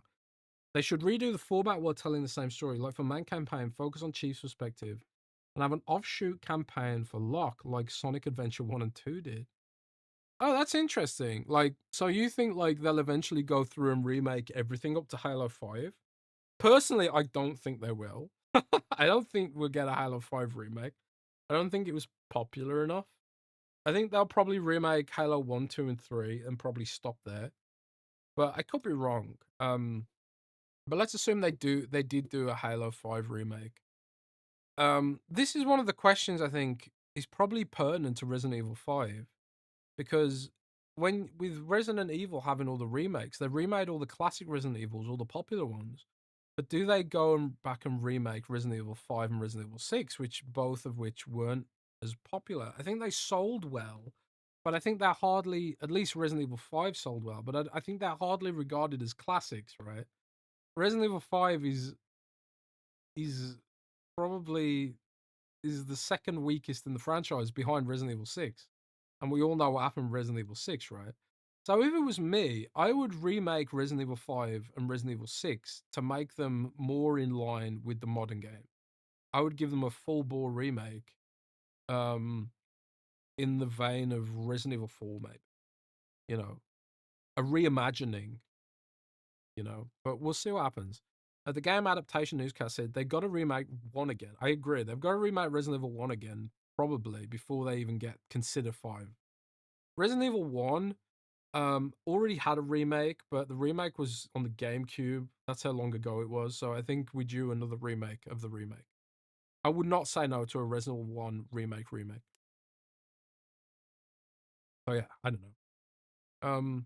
But should they reimagine the Halo games that maybe weren't? I don't know. I think Halo 4 could probably do a remake. ODST and Reach. Yeah, I mean, I like the concept of like remaking and then expanding a little bit. Like I wasn't really interested in the Halo C remake until they said they're adding some extra bits to it. Because I think that's interesting. That makes it a little bit more interesting. Like, I haven't even been that interested in playing Resident Evil Metal Gear Solid 3 remake because it's identical to the original, and I've played the original like maybe 10 times. I don't really, I as much as I love Metal Gear Solid 3, I don't feel like going back and playing it again. I played it that many times, and like just playing exactly the same game again with prettier graphics doesn't entice me. But if it was like a little bit different, maybe, like how the Resident Evil 4 remake was, then yeah, I'd be a little bit more interested. But I suppose like you run the risk of making it worse, right? Because I actually think Resident Evil 3 remake is probably Resident Evil 3 remake pissed me off, man. They cut so much content from it, and it's just like, why? The game was so short. Resident Evil 3 was short originally, and somehow they made the remake even shorter. And that really made me salty, man. So I don't know. It'd be interesting to see what happens. We're going to be waiting a long time to see how the Halo remake project turns out. A long, long, long time. Goggles Lens says, question 1. With the increase in RAM prices, people are talking about delaying the new consoles. I think most people are on the fence of we don't need it, which I think is true for Series X and PS5 Pro. But which is just another console would be. But for Xbox, the next console being a PC hybrid makes it important. I think that a new console is an excuse to transitioning to that type of console. So having a full disconnect from the series consoles, as well as the new chip thing, with this RAM issue, then it might be later in 2027 at this rate unless it changes. Having Valve announce a console first, as Xbox able to sit and see what they do and learn from it. I think the hardware itself is secondary to the way this PC console hybrid would change Xbox and potentially the entire game industry. I myself want the PC console as soon as possible, but if they must delay it, then they might have to do that. If they have to delay the new PC console, then I think they should update the Series X console when they would have released a PC console. Then I would be in the we don't need it camp. That would have its limitations, but if the software is ready when the hardware is not, then that could be an option. What do you guys think? Well, I suppose like in a way, you can kind of think of the Xbox Ally as the first next gen Xbox console. I know it doesn't have the chip that runs the past gen games, but it does have the user interface, and a lot of the dev work is going towards the next gen Xbox is actually the Xbox Ally right now. So like if you've got an Xbox Ally, you're kind of experiencing the alpha version of the next gen Xbox console. The PC market is a little bit different, isn't it? So I suppose like one of the issues is how the deal with AMD shakes out for these custom SoCs, right? How will that plays out? And then also the RAM stuff, and given that Microsoft's in the server business, they have and also the AI business, they have an inside track on the way some of these trends are going to play out, right? So they have like potentially they have like a good picture of when RAM prices might abate and things like that.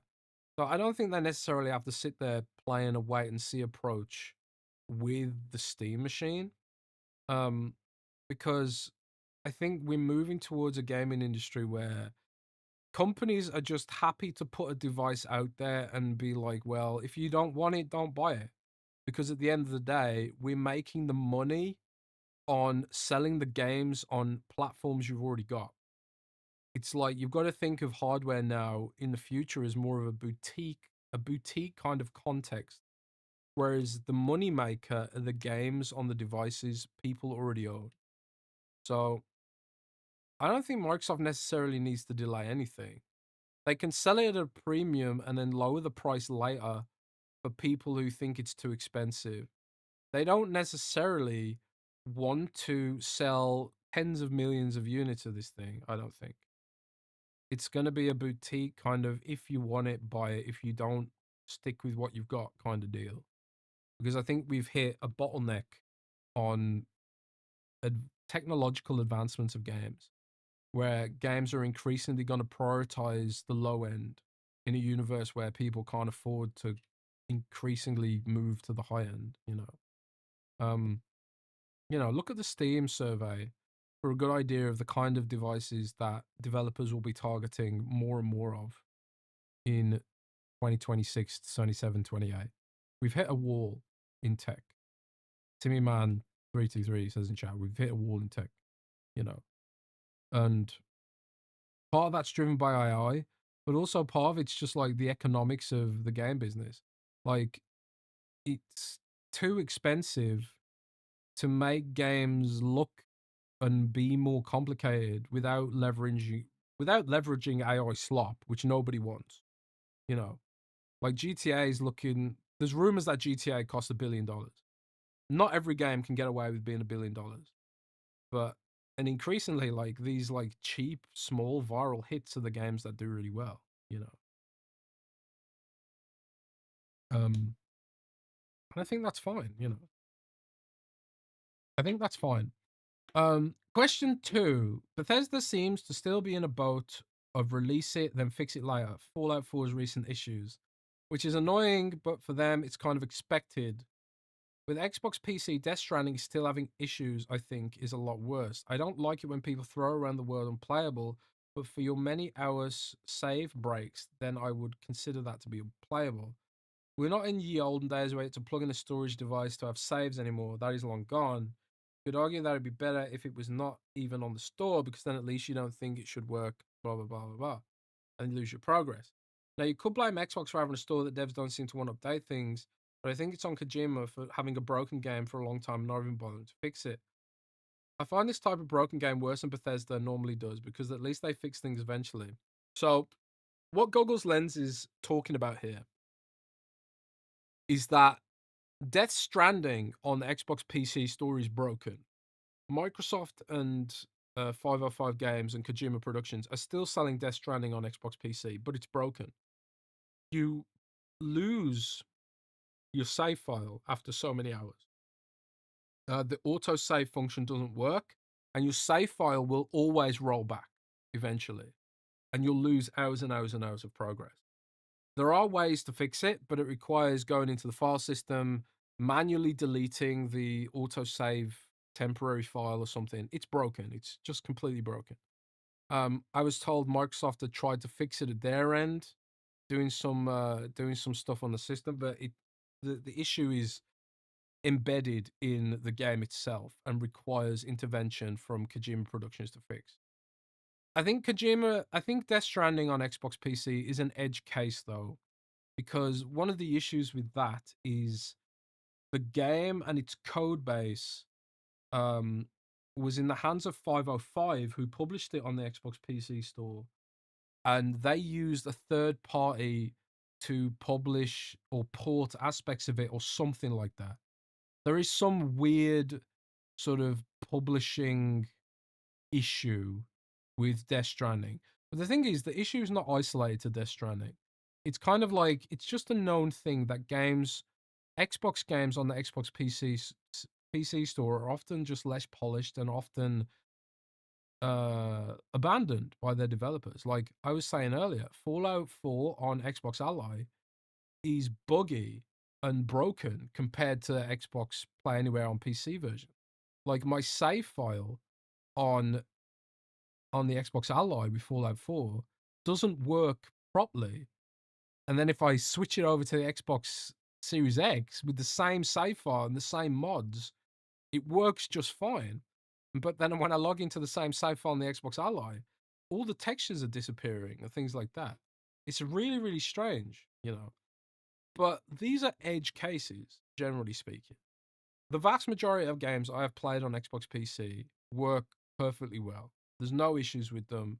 There's no bugs and stuff like that. But there's also just not that many games there. I went through the entire Xbox PC store, and I mean it, the whole damn store. I went to I went to show all, sorted by Xbox Play Anywhere, and browsed the entire collection. I literally own every single game I could ever possibly want on the Xbox Ally and Xbox Play Anywhere. And that's kind of frustrating that there isn't more organic support for the ecosystem there. Like the other day, I just had this weird urge to play Binding of Isaac. Binding of Isaac's not on Xbox PC, so I had to play it on Steam. And there's so many other games that are just not on the Xbox ecosystem, you know, loads and loads of games, which is really frustrating. You know, a lot of indie games that I want to check out, like Fear and Hunger, for example, or Hunger and Fear. I can't remember what it's called. There's a lot of horror games that aren't on the Xbox PC store, and and that's just because Microsoft's curating an audience that waits for the subscription, you know. And I think PC Game Pass can only do so much heavy lifting, you know, to sort of deliver that. I don't know how Microsoft solves that issue, but there is this huge problem that people just aren't buying games on the Xbox PC store, which is why you just don't see games arrive there organically unless they're part of Game Pass. But I do think it's an issue that it is really frustrating that Death Stranding isn't fixed there, especially because it was included in the sale on the Xbox PC app. And I was like, guys, you shouldn't be selling this. It's broken. So I left a review saying, don't buy this. It's broken. You know, and I even wrote an article, don't buy this. It's broken. I don't know why they're still selling it when it's broken. They shouldn't be selling it. But it reminds me of did any of you guys ever play WWF No Mercy on the N64? WWF No Mercy on the N64, like the first batch of cartridges that came out for that were broken. They also wouldn't save. The game files wouldn't save. I was so devastated as a kid. And obviously back then you couldn't patch games to fix it. You know, so I just had a broken No Mercy. We couldn't play it. Like career mode, couldn't create characters. I was gutted, man. Because like I had WCW, is it NWO Revenge on the N64? But I never watched WCW. So I really love the gameplay, but I wanted WWF wrestlers. And then No Mercy came out, which was basically NWO Revenge, but with WWF characters. And then the game was broken, man. I was salty, bro. So there you go. Some N64 history for you there. But yeah, thanks for that question, Goggles Lens. We appreciate you, buddy. Oh, we've had a super chat in from Lao Shimazaki. Thanks for the Hong Kong $50. Hey Jez, do you see Microsoft adding NetEase games as part of their Xbox PC integration? China related question. That's a really good question. And you know, Microsoft obviously they have like a sort of partnership with NetEase because of Blizzard. Now, Blizzard and NetEase are closely knit for delivery of Blizzard games in China and you know China adjacent regions. Um, so you would have to think that like maybe Microsoft could or should do some kind of deal with those guys to enable you know more interest in that region. Like one of the Steam is so big in China, man. Like China is driving a lot of profitability in the market right now, and the rise of China as a core gaming market for PC is exponential, and it's nowhere near reached its peak yet, right? And not just in China, but also like Hong Kong as well, and other regions like that. Um, so you'd have to hope Microsoft's prioritizing China to some degree. And if you remember, um, Phil and Sarah were at China Joy last year, which I believe is like China's sort of Gamescom E3 kind of event. So they were out there, and I would have presumed they had meetings there. But I met with the Hoyoverse team when I was at Gamescom, and I had a long conversation with them about Hoyoverse and their support of Xbox. Because obviously we've got Genshin Impact and we've got Zenless Zone Zero on Xbox, which have done pretty well, I think. But we don't have Honkai Star Rail, you know, and there's no promise that like any of Hoyoverse's other games are going to end up on the system too, for whatever reason. And I think you know a part of that is just purely business economical. You know, it's Microsoft needs to grow its ecosystem, and they're in a chicken and egg scenario where we don't have the players because we don't have the games, and we don't have the games because we don't have the players, right? I think Microsoft really needs to sort of um, dig deep in paying to acquire some of that content, which I think is part of why they hiked Game Pass anyway. I think they hiked Game Pass because they realized, like, in order to get some more of this in order to get some more of this inorganic content acquisition for the Xbox PC ecosystem, they need more cash. And I think Satya and Amy Hood are done investing extra money in Microsoft to achieve that. So like we're having to pay for it, with the Game Pass price hike, or at least people who are paying for Game Pass are having to pay for it. I'm getting it through my home provider for cheap. So if you are paying $30 for Game Pass, thank you very much, because you might be driving the investment in content next year. So yeah. Next up, we got a super chat from Jay Foley with $2. Thank you, buddy. Is the Xbox mobile game store coming in 2026? That's a good question, man. I mean, it's so weird because um, Microsoft was always talking about how like they were going to release a game store, and then they didn't do it because of the regulatory issues. But a lot of those regulatory issues have gone away now. At least in they've gone away in European Union and other countries. Because they were forced to by Apple and stuff like that.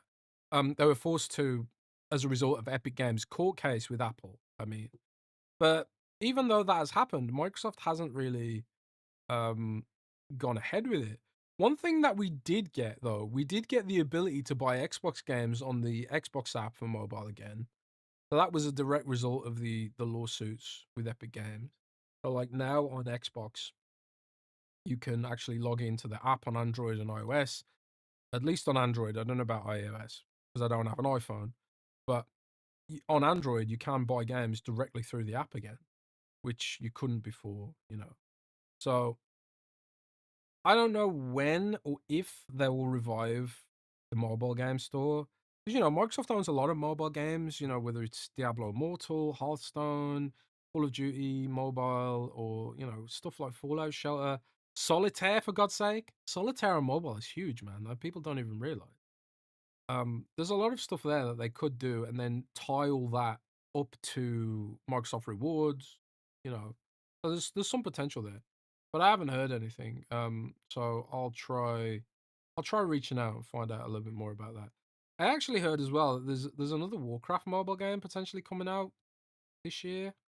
Um there's all kinds of mobile projects in development right now. The King Games, Candy Crush, Age of Empires Mobile. The China exclusive Fallout Shelter game, the Fallout Shelter 2, which is supposedly way better than the Fallout Shelter we've got. I don't know why they never released that in the West. But yeah, China has an exclusive Fallout Shelter game. Like Fallout Shelter has so much potential, man. Like make a 3D Fallout Shelter, and shit will print money, man. It will print money. Um, yeah, man. I don't know. We'll see what happens. There's a ton of potential there. Next up we've got um uh we've got Chris. Oh no, we've got another super chat from the Winter Shoulder. $5 there. 2025 felt like the year Microsoft undermined every aspect of its business for profit boost. Destabilizing a platform that is GTA, Fortnite, Genshin is crazy. Yeah, it's exhausting, man.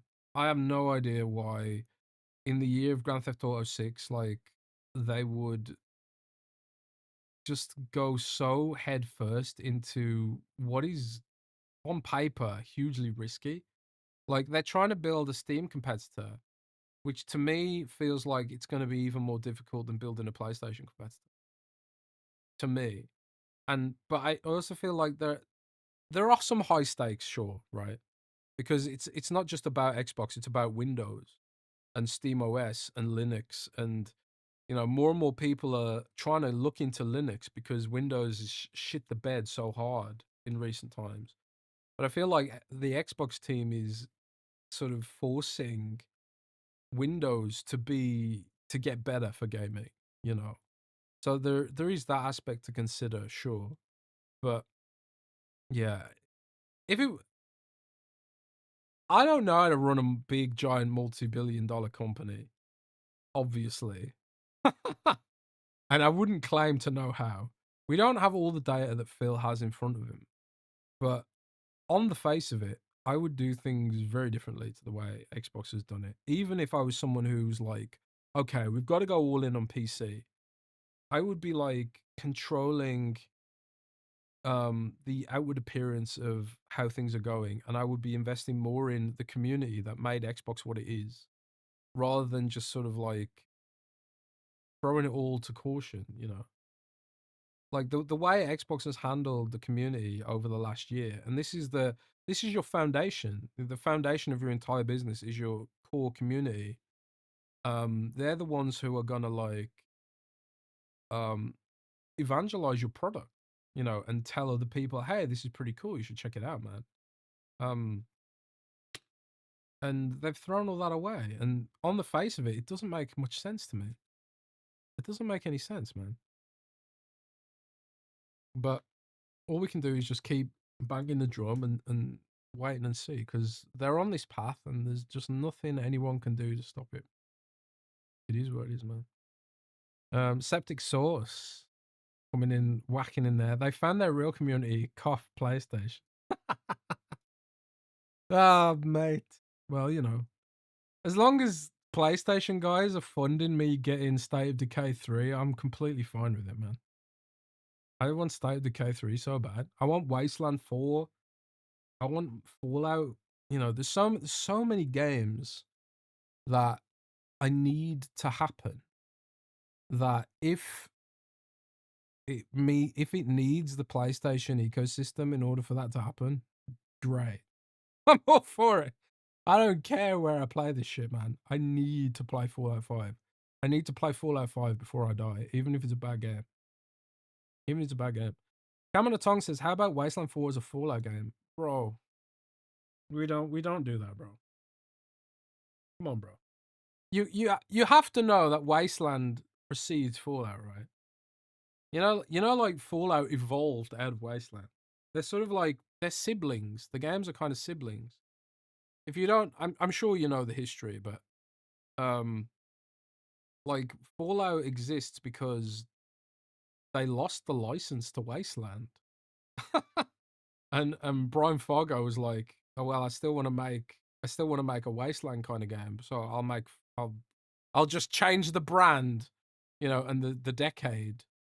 So like Wasteland is sort of 80s coded, and Fallout is more like 1950s coded, right? Yeah, Wasteland is kind of Fallout, but like from an alternative universe perspective. Like, it's really funny because Wasteland has power armor. It has all the same stuff that Fallout has. It's just in the 80s rather than in the futuristic 1950s in the 2070s. Whatever it is. Oh man, it's complicated. But I do think Wasteland and Fallout can clearly coexist. But I think like they probably need to keep Wasteland as a CRPG. I think if they tried to make a Wasteland shooter, like then you've got like the Outer Worlds, you've got Fallout and Wasteland as sort of apocalyptic kind of shooters, open world RPG shooters. Starts getting weird, man. Starts getting a bit weird, doesn't it?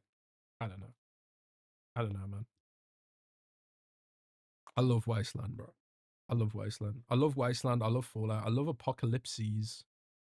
I just can't get enough of the apocalypse. I don't know why. It's just so there's something about it so cozy. Playing Fallout 4 like non-stop for the last couple of weeks, and I just like there's something so cozy about surviving in the apocalypse. I don't know what it is. I don't know what it is. Like building my little house and putting a bed in it, putting the campfire out. There's just something so cozy about that. And it shouldn't be cozy. It's like an awful, horrible situation. You know, where you're drinking radiated water and stuff. Game's just cozy, man. It's just cozy. I love that shit. But yeah, thanks for the question, dude. Um, uh, uh, uh, uh, let's get the next Patreon Q&A from Chris M. Hey guys, hope you had a wonderful Christmas and start to New Year. My question is in two parts. Starting with what seems to be incredible negativity around Xbox, in particular the social media crowd. Some of that's warranted by things like the Game Pass and console price hikes, which were likely affected by the AI arms race and the US deciding to upend global trade with tariffs. I keep forgetting about the tariffs, but that's a factor too. We're gamers, and if the focus is on games, why is Xbox not getting way more credit for the year they've had? Obsidian alone put out more first-party titles than all of Sony. Nintendo's just gone full evil empire. Yet it's always Xbox getting slammed. Is some of that being fed by social media algorithms tend to skew more favorably towards negative articles and posts? I mean, it's funny, right? Because again, I've been posting a lot about Fallout recently, and like one thing I like to do when I'm playing a game, I just like to share clips of the game. So I shared like cool clips about Fallout and some thoughts about Fallout 4 and stuff like that. My algorithm on Twitter started showing me Fallout stuff, but it's all negative Fallout stuff. You know, it's like people saying like Fallout 4 sucks and the TV show sucks and New Vegas is the best and like, just hating on the game. And I think part of it is the algorithm, but I also think like the algorithm at the end of the day reflects what people click on. You know, people click on the negativity. People just scroll past the positivity. They're like, "Oh, that's nice." Click. But like, I think there's something hardwired with humans where if we see something negative, people feel more compelled to comment. And then the algorithm sees something that's being commented on and then starts ranking it more highly.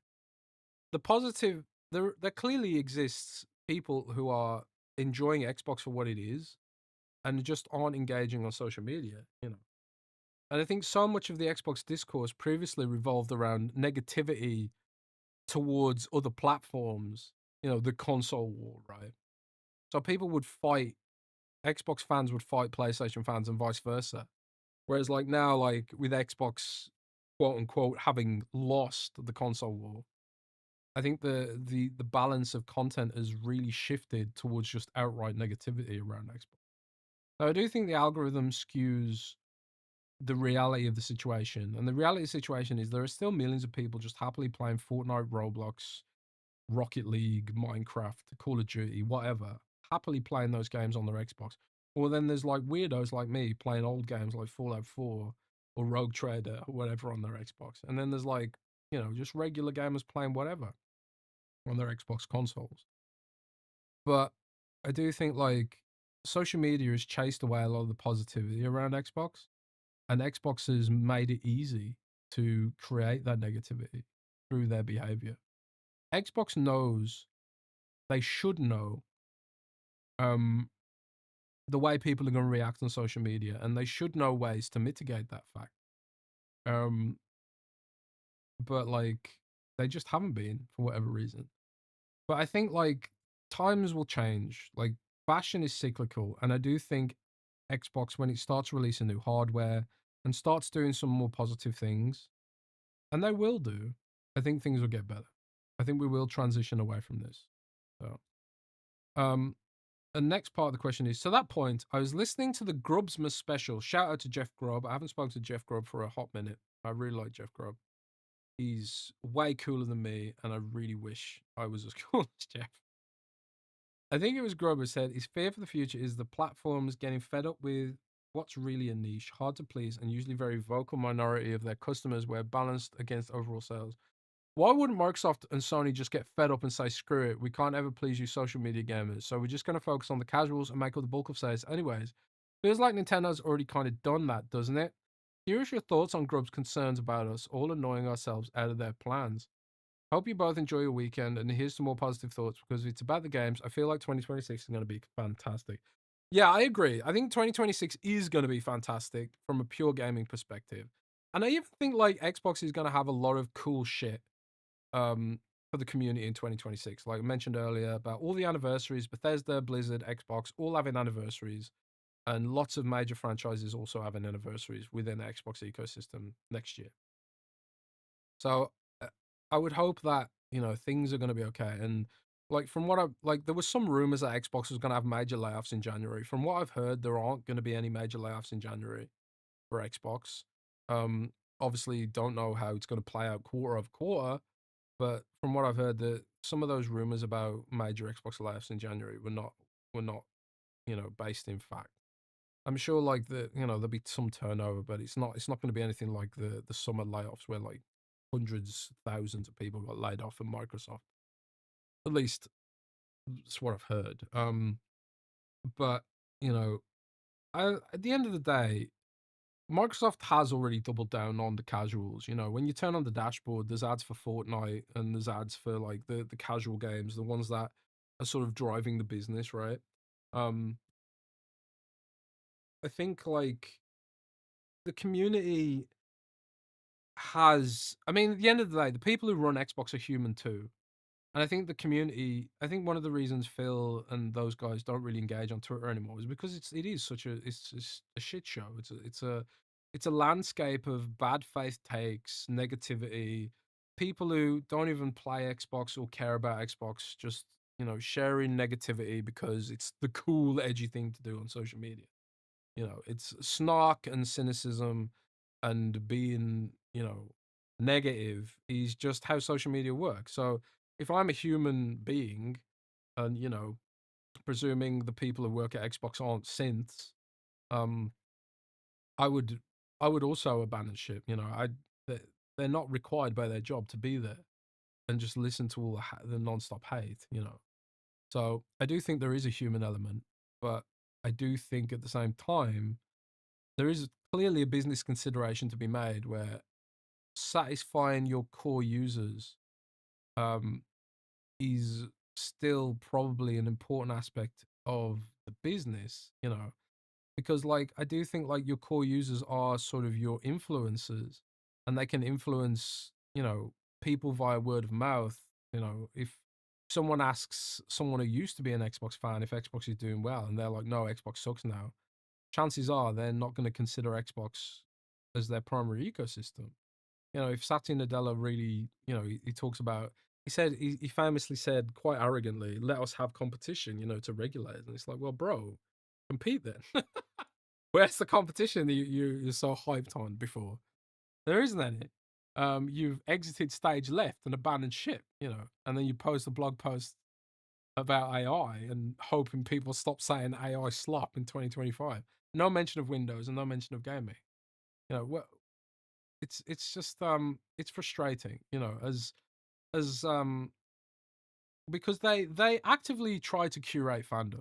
They actively sell merch and they actively try and do, you know, social media stuff. And it's like, well, you curate a fan base and a community, and they do things like FanFest and they do things like fly out community members to E3 and stuff like that. You curated this fan base and then abandon them, you know.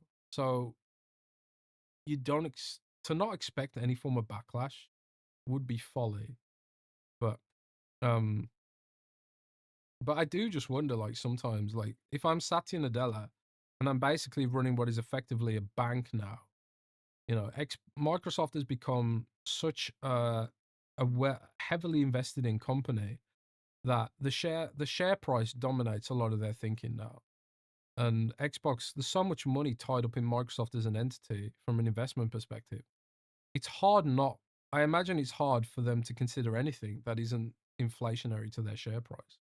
Xbox is obviously not going to help their share price in any way, shape, or form. So I think we're just sort of seeing some of the downsides of that right now, unfortunately. But I also think that's why, like, you see people like Sarah and Phil trying to tie Xbox to cloud, tie it to AI and stuff like that, because they're just like, that's just like for shareholders, man. They know nobody cares about gaming Copilot. That's purely for shareholder hype. Jay Foley with the two says, Jez, where the fuck is the gear shop? Yeah, man. And this feeds into that. It's like, where is the gear shop? You know, they were selling Xbox merch and they didn't have an Xbox merch shop open for Christmas. I have no idea what's going on with that shit, man. But I'll try and find out. I will try and find out. Um, I emailed PR about that a few months ago and they didn't reply. So um, I'll try again, man. I'll try again. We'll see what happens. And next up, we've got Lee Sanders. Lee Sanders on Patreon says, best game of the year, best movie of the year, best TV show of the year. This is a much better question for Rand because I don't really watch movies or TV shows generally. I haven't watched a single TV show this year, I think. Not a single one. I'm going to watch the Fallout TV show, but that's it. So I don't watch TV.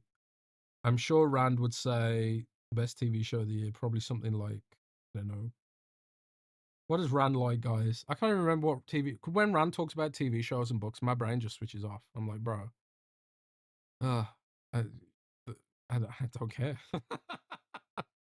Boring. I don't care. Like, books don't even have pictures in them, man.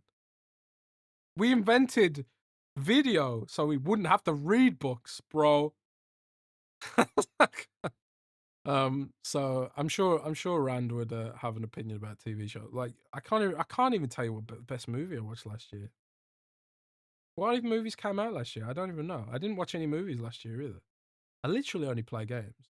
And like, it's funny because everyone, Rand clowns on me for not actually finishing any game. But I've said before, my favorite game for me last year was Chronos: The New Dawn. And I know it's like it's janky, and, people call it Euro jank and stuff like that. And it's not like it's not the most original game in the universe. It's basically like an amalgamation between Resident Evil 4 and it's a bit Resident Evil 4, it's a bit Silent Hill, it's a bit The Evil Within, and it's a bit Dead Space. But I just love the setting. I love the vibes. It's so weird. It has sort of like I love the art. And it married a lot of you could see like some of the art influences like Beksinski and Goya and like Geiger and stuff like that. You could feel the influence. Like it was just an amazing game. And I was so happy for Bloober Team to really take that step away from they did it with Silent Hill 2 obviously, which is a masterpiece, the remake, but um they've stepped away from the sort of pure interactive walking simulator survival horror, you know, which has its place, but I've never really had the attention span for some of that stuff. Um, I like the idea of them, but I've never really. I just wish I had a gun. Whenever I play these games, I'm like, I wish I had a gun. I wish I could shoot things, you know. In addition to experiencing the environmental storytelling and stuff like that. But for me, it was Chronos: A New Dawn, man. Like it was more impactful on me than Expedition 33. Um, you know, and I really enjoyed Expedition 33, but I feel like I didn't enjoy it as much as a lot of other people did for whatever reason. Um, I really enjoyed it, and I was really happy that there was a company willing to take a bet on AAA turn-based JRPG style, you know, or approaching AAA. I wouldn't say it was truly AAA, right? But it's very very close, Um, but at the same time, I just by by the end of Expedition 33, I was very very eager for it to be done. I was very happy when it was over. Um, but Chronos, the whole way through, I was just like, this is fantastic. I love that game. But we all know Rand's favorite game was, I think Rand's favorite game was Expedition 33 overall. But there's a lot of games I missed last year. I never played Avowed. A lot of people swear by Avowed. I haven't played the Outer Worlds 2 yet either. Um, there's a ton of games that I just haven't gotten around to yet. Septic Source says, "Why isn't Rand on?" Rand's microphone is broken, and I think Rand, we couldn't find a solution that Rand was happy with, so we do a solo show, man. It was short notice, so you know, I just thought I'd do a solo show, and get through our Patreon Q&As and do some super chats, and it does seem like we've answered all the questions now. So, you know what, guys, I think we're gonna call it there. Thanks for stopping by and joining me on this strange episode of Xbox 2 podcast. I know it's been a weird one. Rand's mic is messed up, and hopefully we can get Rand a new mic as soon as possible, and hopefully be back to normal next week. Um, Happy New Year, and whether you support us here on YouTube, Spotify, Patreon, or anything like that, really, really appreciate all and each and every one of you guys. Um, and I kind of want to close on this note. Um, for those of you unaware, Albert Pinello recently passed away. He had terminal cancer, and I've known for a little while about it. But Albert Pinello obviously is a towering figure and instrumental in various generations of the Xbox. Hadn't been there for a while, but I actually heard that Albert Pinello had actually been consulting with Xbox again on the next gen console the last year or so. So, rest in peace to Albert Pinello, and and best wishes to his family and everyone was affected. I met Albert once. I met Albert at the first Xbox show I went to, and he was a really cool dude. Um, you could just tell the guy like knew his shit, right? Kind of like when you meet like people like Jason Ronald, a very like technical product kind of brain, right? Really smart guy. Just kind of sucks, man. We lost Vince Sampella as well, so he's kind of kicking off the year on a sad note. But I do think I do think overall 2026 will be a good year for Xbox. We've lost we've lost some people, and not just in that context, but Xbox has evolved and changed in a lot of ways. The community's changed and evolved in a lot of ways.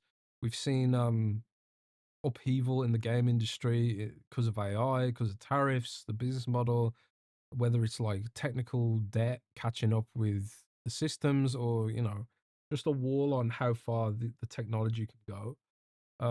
It's a really strange transitional time in gaming across the board.